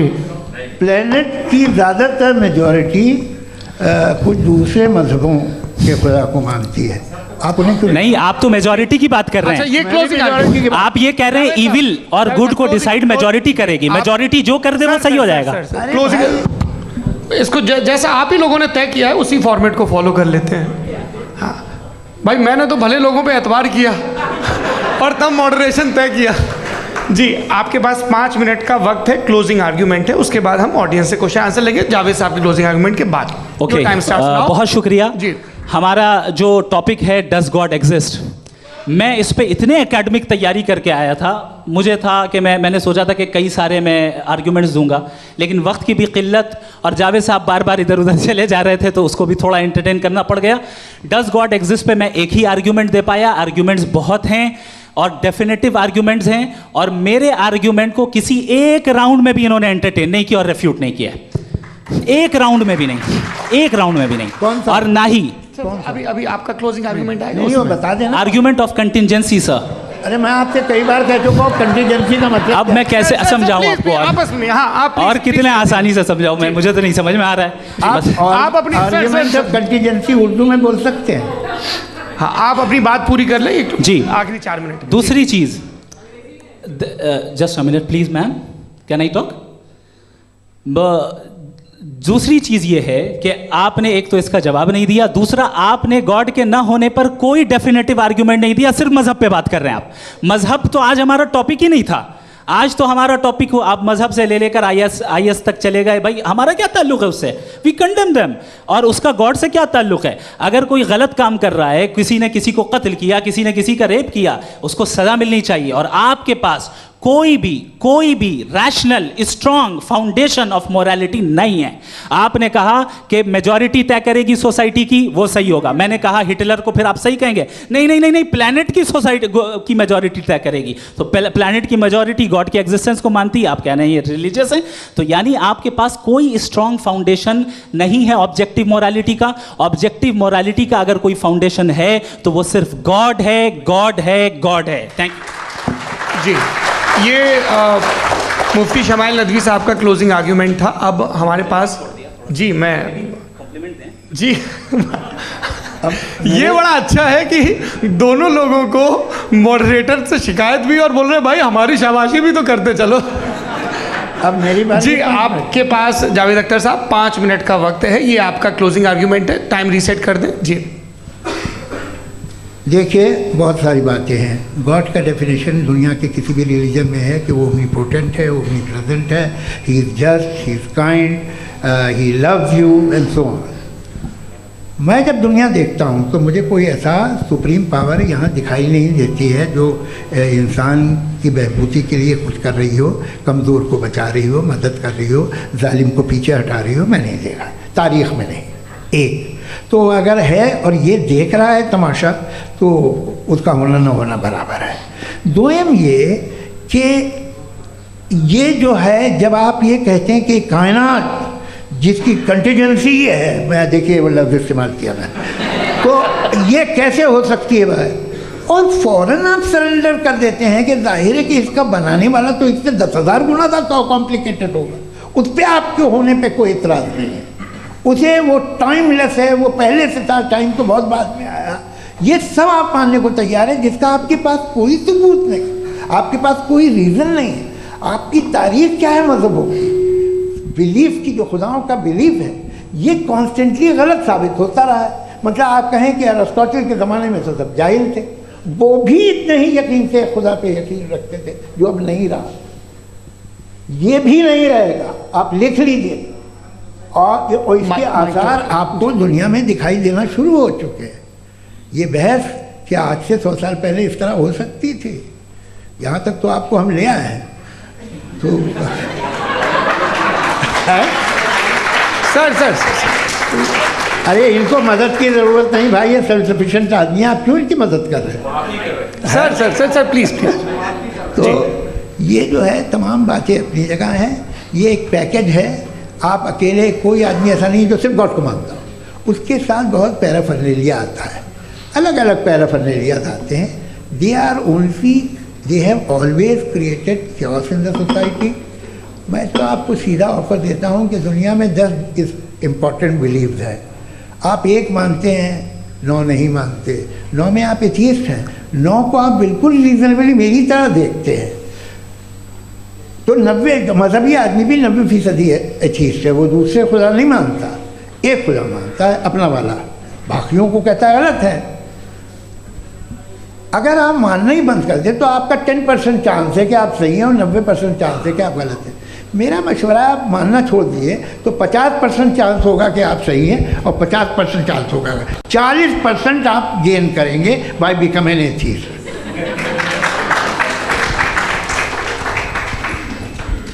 ये एक फरसूदा ख्याल है, ये ख़त्म हो रहा है। हो सकता है मेरी ज़िंदगी में ना हो, लेकिन ये हो जाएगा। जो बातें ये इनको आप मेटाफिज़िकल ये वो ऐसे रिस्पेक्टेबल टर्म दे दिए, ये तो उन लोग के हैं जिन्हें ना फिज़िक्स मालूम थी ना मेटा मालूम था, ये उन्होंने आपको दिए हैं। जी बहुत शुक्रिया आप दोनों लोगों का। और अब इस बातचीत का आखिरी राउंड शुरू होगा, डज गॉड एग्जिस्ट की ये बहस मुफ्ती शमाइल नदवी और जावेद अख्तर साहब के बीच। आप लोग अपने अपने हाथ ऊपर करेंगे, मैं यहाँ से तय करूँगा। और माइक हमारे पास है क्या? एक ही माइक है ऑडियंस के लिए? 2 माइक है, एक इस तरफ एक इस तरफ, ठीक है। तो जी सबसे पहले हमारी सहयोगी हैं मारिया शकील जी, पूछिए सवाल। थोड़ा सा रुकेंगे ताकि कैमरे का फ्रेम आप पर आ जाए, आपकी तो प्रैक्टिस है टीवी की। जी नदवी साहब, मैं खुदा को मानती हूँ, पहले मैं इसी प्रमाइस से शुरू कर रही हूँ और ये बता रही हूँ आपको, मैं मानती हूँ, लेकिन कुछ सवाल हैं जो जावेद साहब ने उठाया, उसका जवाब आपको देना चाहिए। पहला सवाल ये कि गज़ा में सालों से छोटे बच्चे मर रहे हैं, वो उनको, अगर खुदा मर्सीफुल है, हम मानते हैं कि अल्लाह ताला में बहुत ताकत है, तो वो बच्चे क्यों मर रहे हैं? दूसरी बात ये कि अगर कंटिजेंसी की जो आप बात करते हैं, पूरे मुस्लिम ममालिक मिल कर के भी उन गज़ा के बच्चों को क्यों नहीं बचा पा रहे हैं? क्योंकि अगर वो चाहते, क्योंकि अल्लाह ताला उन पर हुकूमत करते हैं, सब पर हुकूमत करते हैं, तो वो उनको क्यों नहीं बचा? जी थैंक यू वेरी मच। बहुत अच्छा किया आपने इस चीज़ को जिक्र कर दिया, मैं इसको और अच्छे से एक्सप्लेन करने की कोशिश करता हूँ। देखें, जहाँ तक आपने कहा कि गज़ा के बच्चों को मारा जा रहा है, देखें 2 वर्ल्ड व्यू है, एक एथिस्टिक वर्ल्ड व्यू, एक थीस्टिक वर्ल्ड व्यू है। बच्चे मर रहे हैं दोनों वर्ल्ड व्यू में, लेकिन हमारा वर्ल्ड व्यू कह रहा है कि रिकॉम्पेंस है, ये कह रहे हैं कि उनका मरना बेकार जाने वाला है, कोई उसका रिकॉम्पेंस नहीं है, चूँकि इनके यहाँ आखिरत और अल्लाह का कोई तसव्वुर या गॉड का कोई तसव्वुर नहीं है। आपने ये सवाल किया कि गॉड मर्सीफुल है, क्यों नहीं रोकता? ये मैंने बताया कि ये मिसकंसेप्शन है लोगों के दरमियान कि गॉड को सिर्फ मर्सीफुल और ओमनीपोटेंट समझते हैं। गॉड के सिर्फ यही 2 एट्रीब्यूट्स नहीं हैं, गॉड के कई सारे एट्रीब्यूट्स हैं, उनमें से अल हकीम भी है, उनमें से ऑल वाइज भी है, ऑल नोइंग भी है। लिहाजा अगर इस दुनिया में किसी को तकलीफ आ रही है और गॉड उसको नहीं रोक रहा है, वो इसलिए नहीं रोक रहा है चूंकि इंसानों को फ्री विल दिया गया है। ठीक इसी तरीके से अगर एक डॉक्टर किसी छोटे बच्चे को इंजेक्शन लगा रहा है, उसे तकलीफ पहुंच रही है, उसके लिमिटेड पर्सपेक्टिव के एतबार से ये गलत हो रहा है और डॉक्टर बुरा है, लेकिन जब आप ब्रॉडर पिक्चर को देखेंगी, आपके और हमारे पास सिर्फ एक पिक्सल है, हमें इतना नजर आ रहा है कि गजा में कत्ल हो रहा है, लेकिन इसके पीछे कितना रिकॉम्पेंस उनको मिलने वाला है, पूरा पिक्चर गॉड के पास है। तो एक पिक्सल से आप पूरे पिक्चर को कभी भी जज नहीं कर सकती। आप इसमें कुछ जोड़ना चाहेंगे? आपको कुछ बोलना है इसमें? भैया आपने बहुत अच्छा जस्टिफिकेशन दिया। या आप वो जो वहाँ के प्राइम मिनिस्टर इजराइल के उन्हें भेजिए, वो बहुत खुश होंगे। आप जस्टिफिकेशन दे देना कि अगर गॉड नहीं है तो बच्चे क्यों मर रहे हैं, आप बताएं। वो ये सवाल पूछ रहे हैं कि अगर आप ईश्वर का अस्तित्व नहीं मानते हैं तो उन बच्चों की मौत को आप कैसे इंटरप्रेट करते हैं? भाई ये दुनिया जो है, जो ताकतवर लोग होते हैं वो एक नाइंसाफ़ी करते हैं। तो ये अच्छा काम है आपके नज़दीक, तो नेचर नाइंसाफ़ी पे मबनी है। अरे मेरे भाई, आप नेचर की कहाँ बात कर रहे हैं, तो इंसान की बात। तो फिर जब मैं इंसान की बात कर रहा था आप नेचर की बात करने लग गए। क्रॉस एग्जामिनेशन नहीं। हाँ, अब आप मुझे बोलने नहीं देंगे तो अलग बात है, आप बोलिए, मैं मुझे कोई चीज़ नहीं। जी नहीं, ये क्रॉस एग्जामिनेशन, मुझे बोल तो लेने दीजिए। जी बोलिए। क्या बात ये है कि ह्यूमन सोसाइटी तभी साथ में रह सकती है जब वो मोहब्बत से, एकता से, एक दूसरे के एहतराम करके रहे। इसके अलावा पॉसिबल नहीं है, अकेले तो इंसान रह नहीं सकता। वहाँ पर कुछ लोग हैं जो फाउल करते हैं, वो फाउल हमेशा से तारीख में होता आया है। आज ये हो रहा है, जो हो रहा है बहुत बुरा हो रहा है, बहुत जालिमाना है, बहुत जाबराना है। उसको आप कहें कि ये बच्चों को कॉम्पनसेशन मिल जाएगा या इसकी इंजेक्शन है, इंजेक्शन तो हेल्थ के लिए दिया जाता है। आप ये कह रहे हैं कि ये बच्चों की जो धज्जियाँ उड़ रही हैं ये इंजेक्शन है, ये टेस्ट है, ये टेस्ट है और उस टेस्ट में उनको ऐसा रिकॉम्पेंस मिलेगा जो आपके तस्वुर के बाहर है। ये आप 3 बरस के बच्चे को बारूद से उड़ा के टेस्ट ले रहे हैं। वाह, वो नहीं ले रहा है, खुदा नहीं उड़ा रहा है, इजराइल उड़ा रहा है। जी, ये तो उसको कंडेम अगला सवाल लेते हैं प्रोफेसर पुरुषोत्तम अग्रवाल।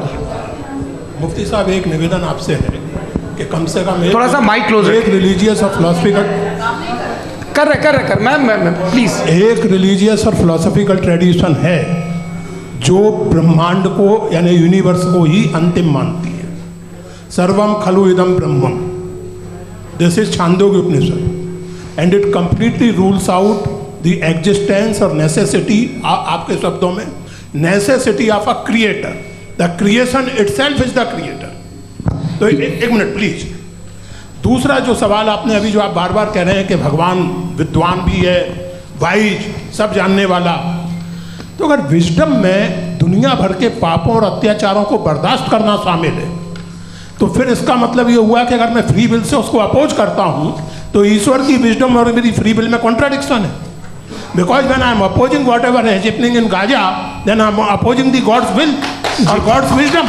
जवाब लेते हैं क्योंकि तो गॉड की विजडम में, एक मिनट सर प्लीज सर, ये एक जुमला, गॉड की विजडम है कि गाजा में जो कुछ हो रहा है वो हो रहा है, मैं उसको अपोज कर रहा हूँ, तो मैं गॉड की विजडम के खिलाफ जा रहा हूँ।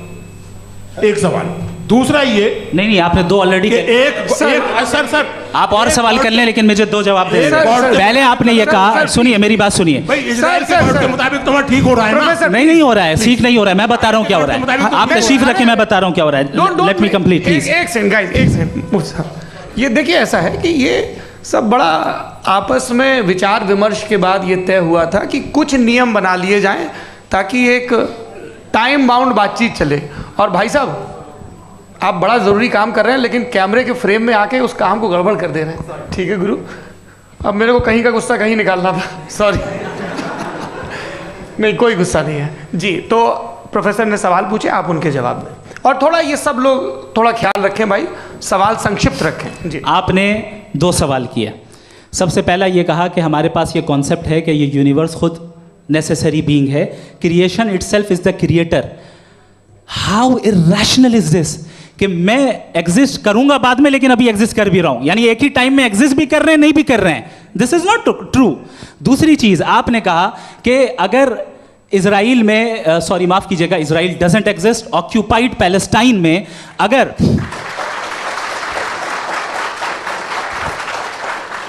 ऑक्यूपाइड पैलेस्टाइन में बच्चों को मारा जा रहा है फ्री विल की वजह से और गॉड नहीं रोक रहा, ये कॉन्ट्रडिक्शन है। ये बताइए कि एक एग्जाम में एक बच्चा गलत आंसर लिख रहा है, सुनिए, एग्जामिनर चाहे तो रोक सकता है, क्यों नहीं रोक रहा है? ये कॉन्ट्रडिक्शन है, ये कॉन्ट्रडिक्शन नहीं है। नहीं सर, ये आपस में जी, ये क्या आपका सवाल? माइक दीजिए। फ्री विल दिया गया है टेस्ट के लिए, अकाउंटेबिलिटी के लिए। अगर फ्री विल नहीं होता तो आप कहते हैं हमें रोबोट बना दिया गया। नॉट मिसरिप्रेजेंट माय पोजीशन, आपकी जो भी पोजीशन। मैं अपनी फ्री विल के नाते, अपने ह्यूमन विजडम के नाते गाजा में हो रही अत्याचार का विरोध करता हूँ। बिल्कुल करना चाहिए। के हिसाब से मैं गॉड की विजडम का विरोध कर रहा हूँ? बिल्कुल नहीं, जो हो रहा है गॉड की बिल्कुल भी नहीं, बिल्कुल भी नहीं।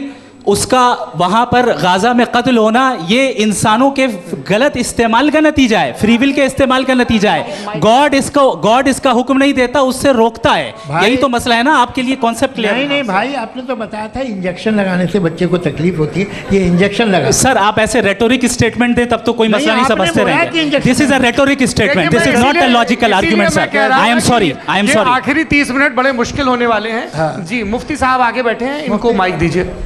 हाँ तरुण, माइक आप अपने पास रखिए, आपको कैमरे का फ्रेम पता है। जी सबसे पहले दोनों को मुबारकबाद। एक सर अपना आप नाम बता दें। आप अमेरिका में शिकागो में रहते हैं, इतना मुझे याद है। बताया आप। यासिर नदीम अलवाजदी मेरा नाम है।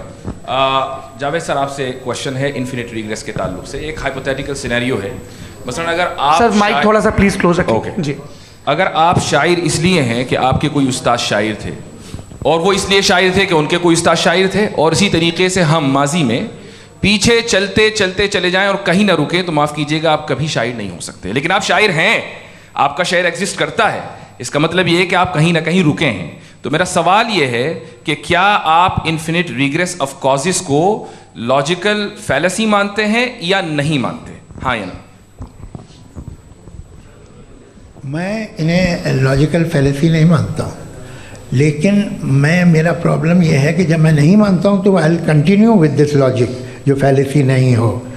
आप एक जगह रुक जाते हैं जाके, आप कहते हैं ये गेंद कैसे बनी, ये जजीरा कैसे बना, ये समंदर कैसे बना, ये ज़मीन कैसे बनी, और अचानक गॉड पे जाके आपको ब्रेक लग जाता है। एक बार आप सवाल नहीं करते कि भाई इनको बनाने वाला तो इनसे भी कॉम्प्लिकेटेड होगा, वो कैसे बना, उसके बारे में आपने इत्मीनान कर लिया, वो हमेशा से है। तो अगर आप उसे हमेशा से मानते हैं तो फिर ये मान लीजिए कि कायनात हमेशा से है, क्या तकलीफ है? फिर हम वजूद में नहीं आते जी हैं, हम मौजूद नहीं। अच्छा सर क्यों नहीं होता? मैं बताऊँ प्लीज। जैसे मैंने मिसाल दी आपके शेर, आपका शेर कभी वजूद में ना आता अगर शायर इसी तरह चलते रहते हमेशा। जी माइक मेरे ख्याल से एक इन्फिनिट रिग्रेस का कॉन्सेप्ट क्लियर नहीं हो पाया। ऐसे रहने दें, लेट्स मूव ऑन सर। ठीक है। हाँ थोड़ा सा मॉडरेटर का भी ख्याल रखें। नहीं आपने तो रखा है, आपने रखा है। यहाँ पे गौहर रजा साहब हैं, वो भी एक सवाल पूछना चाहते हैं। माइक नीचे से ऑन कर दिए, नीचे। पहले तो ये कह दूं कि मैं उन बच्चों से शर्मिंदा हूँ जिनको गज़ा में कत्ल किया गया, क्योंकि हमारे होते हुए कत्ल किया गया। लेकिन उससे ज़्यादा शर्मिंदगी इस बात से हुई कि मुझे लगा कि मुफ्ती साहब उसको जस्टिफाई कर रहे हैं। बिल्कुल भी नहीं, आप बहुत ही गलत। मुझे लगा मैं गलत हो सकता हूँ। बिल्कुल गलत। मैं सवाल पूछ रहा हूँ, मैं सवाल पूछ रहा हूँ। मैं जावेद भाई से डिसएग्री करता हूँ। एक सेकंड देखिए, अगर देखिए ऐसा एक सेकंड आप सर वेट अरे आप कुछ मेरे पहले मुझे अपनी बात कह लेने दीजिए। अगर ऑडियंस तय करेगी तो फिर मॉडरेटर का मतलब नहीं। मेरा आप सबसे ये कहना है, ये बहस दो लोगों के बीच में है, एक तरफ मुफ्ती साहब, एक तरफ जावेद साहब। पिछले 1.5 घंटे से ये लोग अपने अपने तर्क रख रहे हैं। आपकी इनसे इत्तेफाकी हो सकती है, ना इत्तेफाकी हो सकती है। मेरे उस्ताद मुझे सिखा गए हैं कि मुखामुखम में असहमति की गुंजाइश बची रहनी चाहिए। अगर मैं आपकी बहुत इज्जत करता हूँ गौहर साहब, आपने जो कमाल की किताबें लिखी साइंटिफिक टेम्परामेंट, लेकिन मेरी ये गुजारिश है आप सबसे कि यदि आप इन लोगों ने जो बोला उन पर टिप्पणियां करेंगे तो ना वक्त की पाबंदी रहेगी ना वो अनुशासन। आप सवाल पूछ लें, उस सवाल में जो बात आ जाए वो आ जाए। मैं जावेद साहब से डिसएग्री करता हूँ, इसलिए जावेद साहब से सवाल पूछ रहा हूँ। आपका सवाल जावेद अख्तर साहब से। और सवाल ये है मेरा कि जावेद साहब ने कई बार लॉजिक का इस्तेमाल किया कि साइंस में लॉजिक है और रिलीजन में लॉजिक नहीं है। मेरा ख्याल ये है कि रिलीजन में भी लॉजिक है, लेकिन उस लॉजिक की बेसिस ये है कि आप रुक जाते हैं, जिसका जिक्र जावेद साहब ने बार बार किया, यानी खुदा के तसव्वुर पे आते हुए, गॉड के तसव्वुर पे आते हुए रुक जाते हैं। और इसमें सवाल पूछना मतलब फॉरबिडन होता है। सवाल ये है कि क्या जावेद साहब इससे एग्री करते हैं कि साइंस की लॉजिक अलग है और रिलीजन की लॉजिक अलग है? बताइए सर। देखिए, 3 चीज़ें हैं। साइंस है, एक है मंतिक है, इस्तिदलाल है, और एक जो है कुछ भी नहीं है, फेथ है, अकीदा है। मैं अकीदे की लॉजिक का कायल नहीं हूँ। मुझे आप इस्तिदलाल से, लॉजिक से, रीज़न से समझाइए, मैं मानने को तैयार हूँ, मेरा क्या नुकसान होगा। लेकिन ये कि अकीदे पे मैं नहीं जा सकता हूँ। अकीदे का मतलब है कि तुम ये मान लो, सवाल ना करो, ये नहीं। आप सारी बातें करके, बड़ी साइंटिफिक बातें करके एक जगह जाके खुदा के हुदूद पे रुक जाते हैं, सरेंडर कर देते हैं। मैं सरेंडर करने को तैयार नहीं। That's all. जी, ये आगे सर बैठे हुए हैं, इनको माइक दीजिए। भाई वो आप पूछना चाह रहे थे ना भाई? हाँ, नहीं मैं ये, थैंक यू जी। आपका नाम? आसिम इफ्तिखार। आसिम जी, पूछिए। सर, जावेद सर से सवाल है कि आपने अपने क्लोजिंग, माइक थोड़ा करीब रखिए। अपने क्लोजिंग स्टेटमेंट में बात कही थी कि मज़हब का जो फ्यूचर है वो ज़्यादा दिन नहीं जाने वाला है, लेकिन मैं देख पा रहा हूँ कि जो ऑक्सफोर्ड यूनिवर्सिटी की एक स्टडी है 2011 में हुई है, जिसके 50 एकेडमिशियंस ने इसको अंजाम दिया था, उसमें वो ये कहते हैं कि जो फेथ इन गॉड है वो इनबिल्ट है ह्यूमन नेचर के अंदर, जिसको हम कहते हैं फितरत के अंदर शामिल है वो। और वो ये कहते हैं कि अगर कोई ये समझता है कि मज़हब को वो ख़त्म कर देगा तो ये उसकी गलत फहमी है। तो आप इसके बारे में, इस स्टडीज़ के बारे में क्या कहते हैं? ठीक है, मैं उनसे एग्री नहीं करता हूँ। वो कौन से प्रोफेसर होंगे? ऐसा उनके क्या पास डेटा है, इन्होंने डेटा के बेस होगा। डेटा क्या हो सकता है? फ्यूचर का डेटा तो नहीं हो सकता ना उनके पास, प्रेजेंट का डेटा हो सकता है। डेटा आपने सुना 100 साल पहले का बाद का डेटा? मैंने तो नहीं सुना आज तक।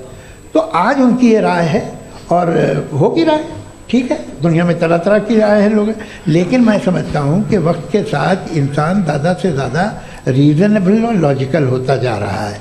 आज आप देखिए वेस्टर्न यूरोप में क्या परसेंटेज है नॉन बिलीवर्स की, बहुत हाई। वहाँ चर्च खाली पड़े होते हैं। तो अल्टीमेटली तो इंसान कोई ऐसी बात बहुत अरसे तक नहीं मान सकेगा, चाहे गलत या सही, जो उससे उसके दिमाग को, उसके जहन को, उसकी लॉजिक को अपील न करे। वो कह रहे हैं तो ऑक्सफोर्ड के होंगे, तो कैम्ब्रिज के होंगे, तो मुझे क्या लेना देना। उनका डेटा मुस्तकबिल का नहीं हो सकता है। जी। दीपक, हाँ पूछिए। मैं आऊँगा, अभी पीछे की साइड भी आऊँगा, माइक वहीं भेजूंगा 2-3 साल के लिए। जी जावेद साहब, आपसे सवाल है। नमस्ते। अरे भाई सर, अगर आप ही लोग को तय करना है तो फिर 200 लोग तय कर लें। ये एक साहब नहीं sir, please don't do this sir. Everybody has a right sir, but we can only take selected questions. No sir, अरे ये यंग लोग भी हैं तो इनकी ये अब उतने यंग, भाई आप यंग हैं कि नहीं हैं? वो कह रहे हैं वो भी यंग हैं साहब, आप उनकी नौजवानी पर दावा उनको ही करने थे।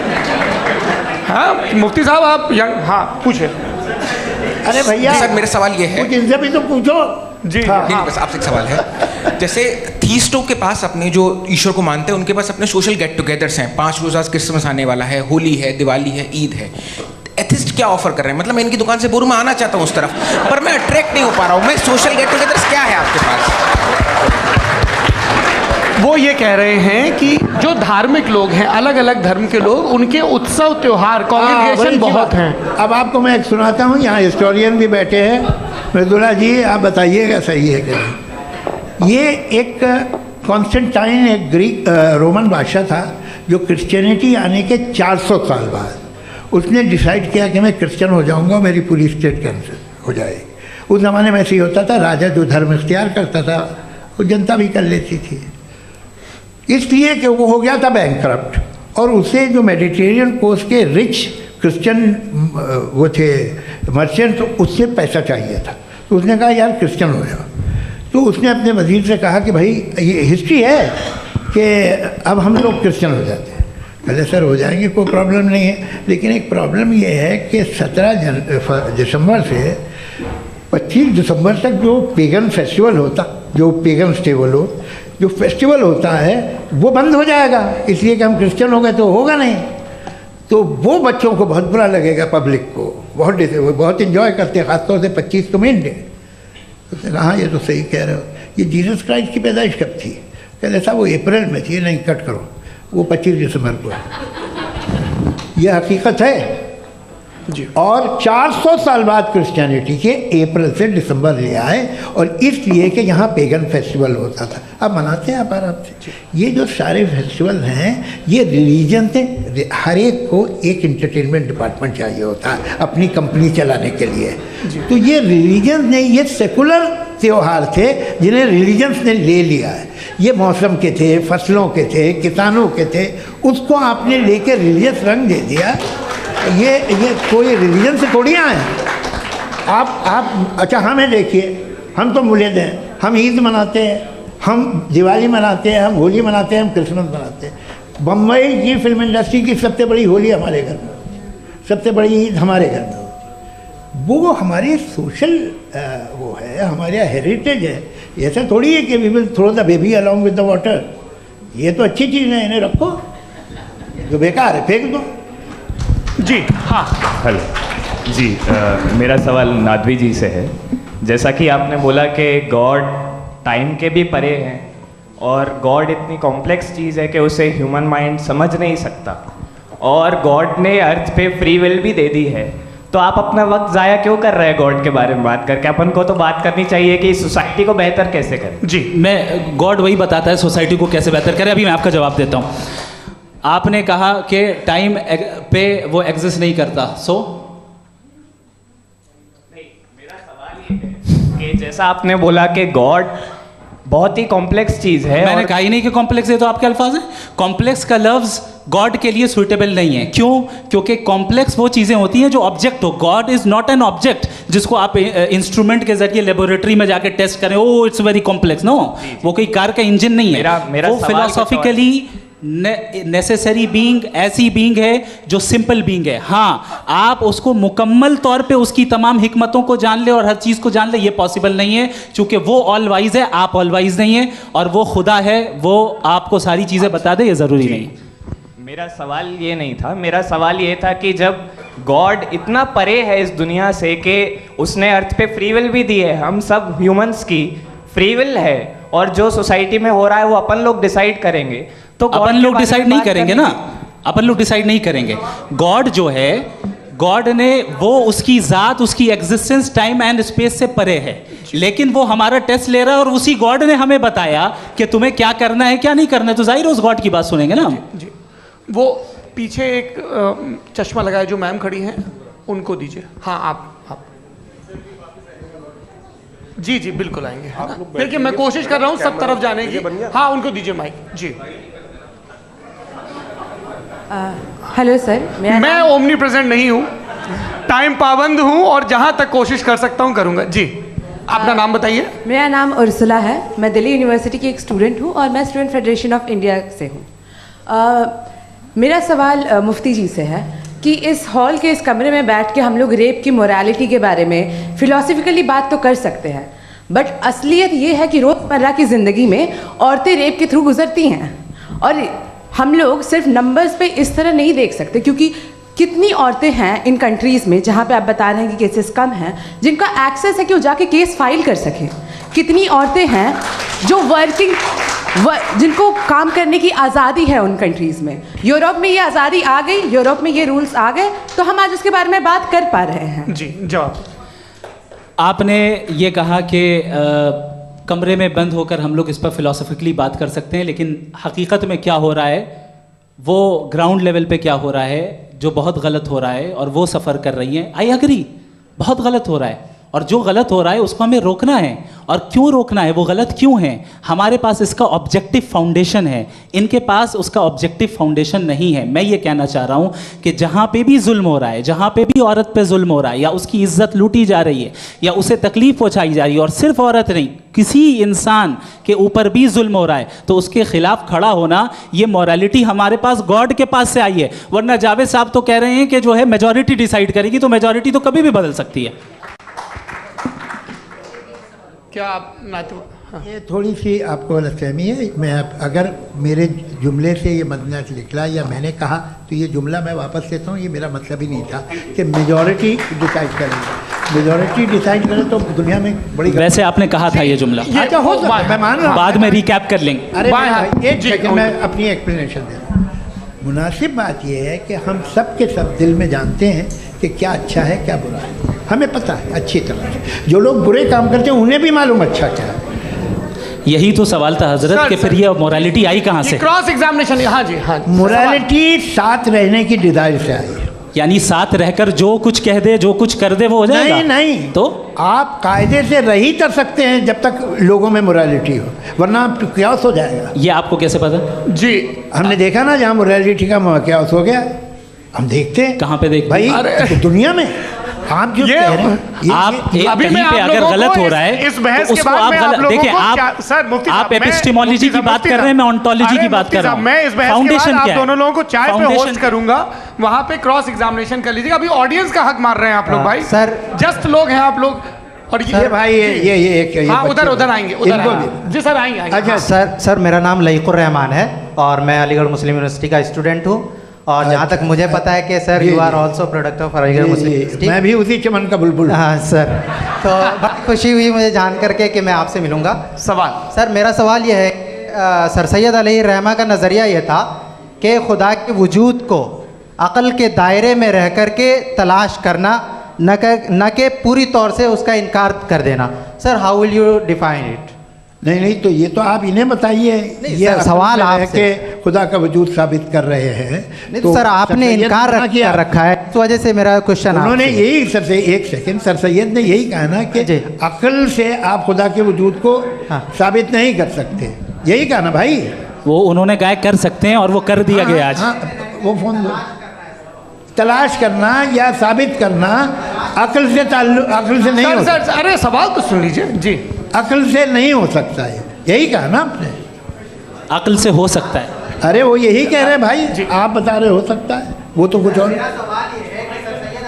आप अगर सर देखो नौजवान फोन ले लो, वो इतनी कमाल की यूनिवर्सिटी है। अरे भाई दे दो जरा, एक मिनट दे दो भाई, मेरी बात सुनो, माइक पे बोलो ताकि जो लाखों लोग देख रहे हैं। माइक दे दो ना। अरे देंगे ना माइक, तुम ठहरो तो। हाँ सर मेरा सवाल ये था कि सर सैयद अलैहिर्रहमा का एक नज़रिया था अपना कि खुदा का जो वजूद है उसको अक़ल के दायरे में रह कर के तलाश करना है, न कि पूरे तौर से इनकार कर देना है। ये उनका कॉन्सेप्ट था। लेकिन मेरा सवाल ये है कि आप इसको कैसे डिफाइन करते हैं, एक्सप्लेन कैसे करेंगे? मैं आपसे जानना चाहता हूँ, चूँकि you are the product of Aligarh Muslim University. मुझे अक़ल के दायरे में रख के मैंने बहुत तलाश की, मुझे मिला नहीं। हाँ ये इधर वो चश्मा लगाए जो, हाँ उनको दे दीजिए। जी फटाफट पूछिए, बस 5 मिनट है, 5 मिनट में खत्म हो रहा है। हाँ अस्सलाम वालेकुम मुफ्ती साहब। एंड मेरा सवाल जावेद अख्तर साहब से। क्या नाम है आपका? अरे भैया सब मुझे पूछ रहे हो। फैज पूछिए फैज साहब। तो मेरा सवाल ये है कि अभी जो एथियस्ट है वो problem of evil argument use कर रहे हैं अगेंस्ट मुस्लिम्स, राइट? कि इस दुनिया में इतना सारा ईवल है और अगेंस्ट मुस्लिम तो यहाँ अगेंस्ट थियस्ट। हाँ थोड़ा सा करेक्ट कर लीजिए भाई। पूरी मशक्कत इसी बात की थी कि किसी एक मजहब पे बात ना टिके। जी तो बेसिकली ये आर्ग्यूमेंट ऐसा है कि इस दुनिया में इतना ज़्यादा ईवल एग्जिस्ट करता है और अगर एक ऑल गुड गॉड है तो वो रोकता क्यों नहीं है? लेकिन इस सवाल में एक हिडन अजम्पशन ये है कि इस दुनिया में ईवल एग्जिस्ट करता है। अब एथियस्ट ये कैसे ऑन्टोलॉजिकली प्रूव कर सकते हैं कि इस दुनिया में ईवल एग्जिस्ट करता है? मैं आपको बताता हूँ, थोड़ा सा समझा। नहीं सर हम लोग इनको सुनने आए। नहीं please don't do that. I want to explain ontology. नहीं हम समझ गए सर, इनको अब जवाब देने दीजिए। अच्छा सवाल पूछ लो। मैं अभी तक क्या था वो मैं थोड़ा सा ऐड ऑन कर लेता हूँ। तुम गुरु, तो हम जब इसका राउंड 13 करेंगे ना तब तुमको स्टेज पे बिठाएंगे। जी तो हाँ जल्दी से। तो देखिए एथियज्म के हिसाब से सब कुछ रैंडमली बन गया है, सब कुछ एटम्स और मॉलिक्यूल्स है। एक पत्थर में और मुझ में सिर्फ इतना फर्क है कि हम लोग एटम्स और मॉलिक्यूल्स का अलग अलग रीअरेंजमेंट है। अब एक पत्थर को कोई इंसान तलवार से 2 टुकड़ों में काट दे या मुझे, according to atheism it is same. There is no evil and good according to atheism.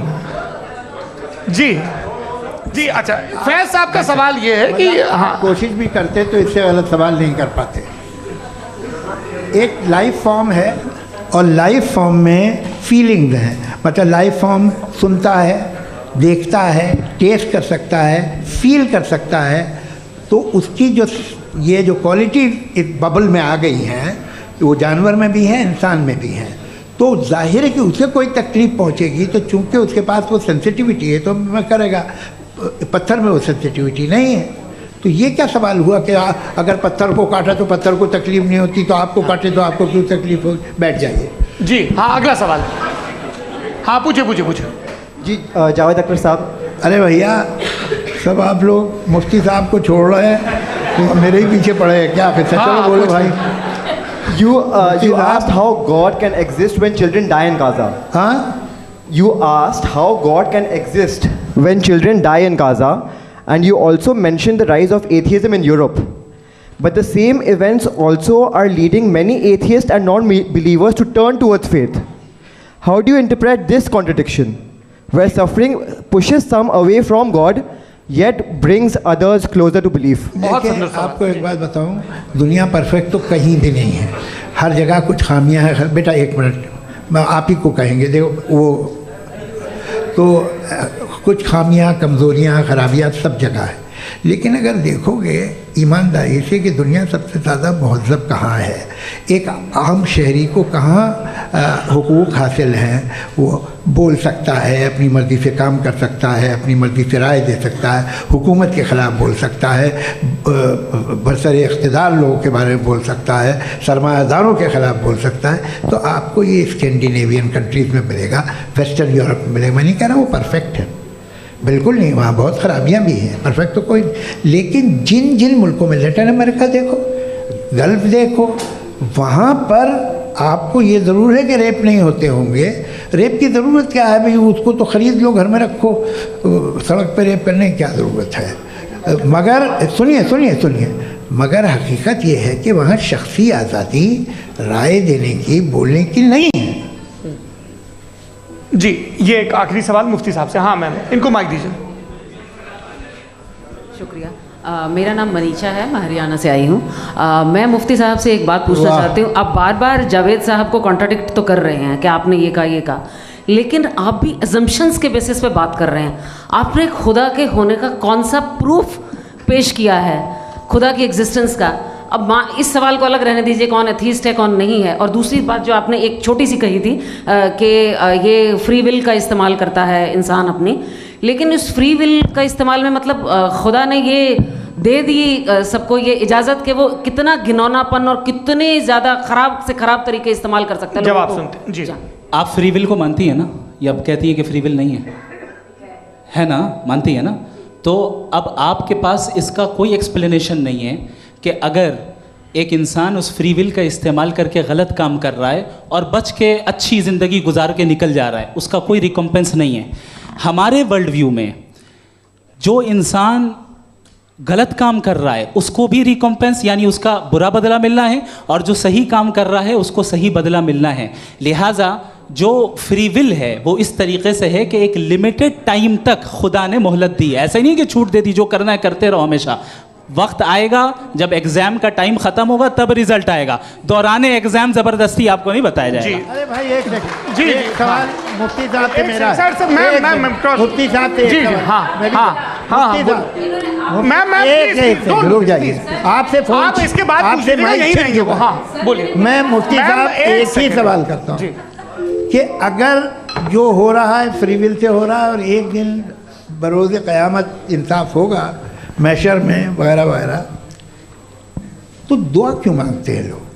दुआ मांगते हैं इसके मतलब है अभी भी उसने ये डिपार्टमेंट रखा है कि मैं रोज़मर्रा की ज़िंदगी में बिल्कुल बिल्कुल ही कैन। तो तुम कैन हो, तुम मुझे नौकरी दिला देते हो, मेरे बेटे को ग्रीन कार्ड दिला देते हो, और 45,000 बच्चे मरते उन्हें रोकते नहीं हो। नहीं तो क्या आप ये कह रहे हैं कि इस दुनिया में जालिमों को कभी पकड़ ही नहीं होती है? अरे जो भी पकड़ होगी वो बच्चे रोते हैं। बिल्कुल, देखिए मैंने अपने ओपनिंग स्टेटमेंट में यही कहा था कि जनाब जावेद साहब सिर्फ इमोशनल आर्गुमेंट देंगे। This is an emotional argument. ये छोटे मोटे इसके पीछे का रीजन मैंने बताया क्या है। देखिए मैं बार-बार यहाँ पर मैंने बताया मंच से आप लोगों को सज्जनों इसलिए कह रहा हूँ ताकि थोड़ा सा आपके कॉन्शियंस पे जोर रहे कि आपको ऑर्डर बचा के रखना है। वक्त तय हुआ था, ये वक्त पूरा हुआ, आपने इतने धैर्यपूर्वक सुना, मैं आप सबका बहुत बहुत शुक्रगुजार हूँ। यदि इन दोनों विद्वानों की इच्छा होगी तो कभी हम इस बातचीत का राउंड 2, राउंड 3, यही तो देखिए खूबी है इंसान की कि बहस मुबाहसे में वो पड़ा रहता है। आप लोगों ने बड़े धैर्य का परिचय दिया, बहुत बहुत शुक्रिया। इसी के साथ ये बातचीत यहाँ पे समाप्त होती है। मैं एक बात बता दूँ, ये सारी बहस हो गई, अब मुफ्ती साहब और बड़े मुफ्ती साहब इन के साथ मैं खाना खाने वाला हूँ।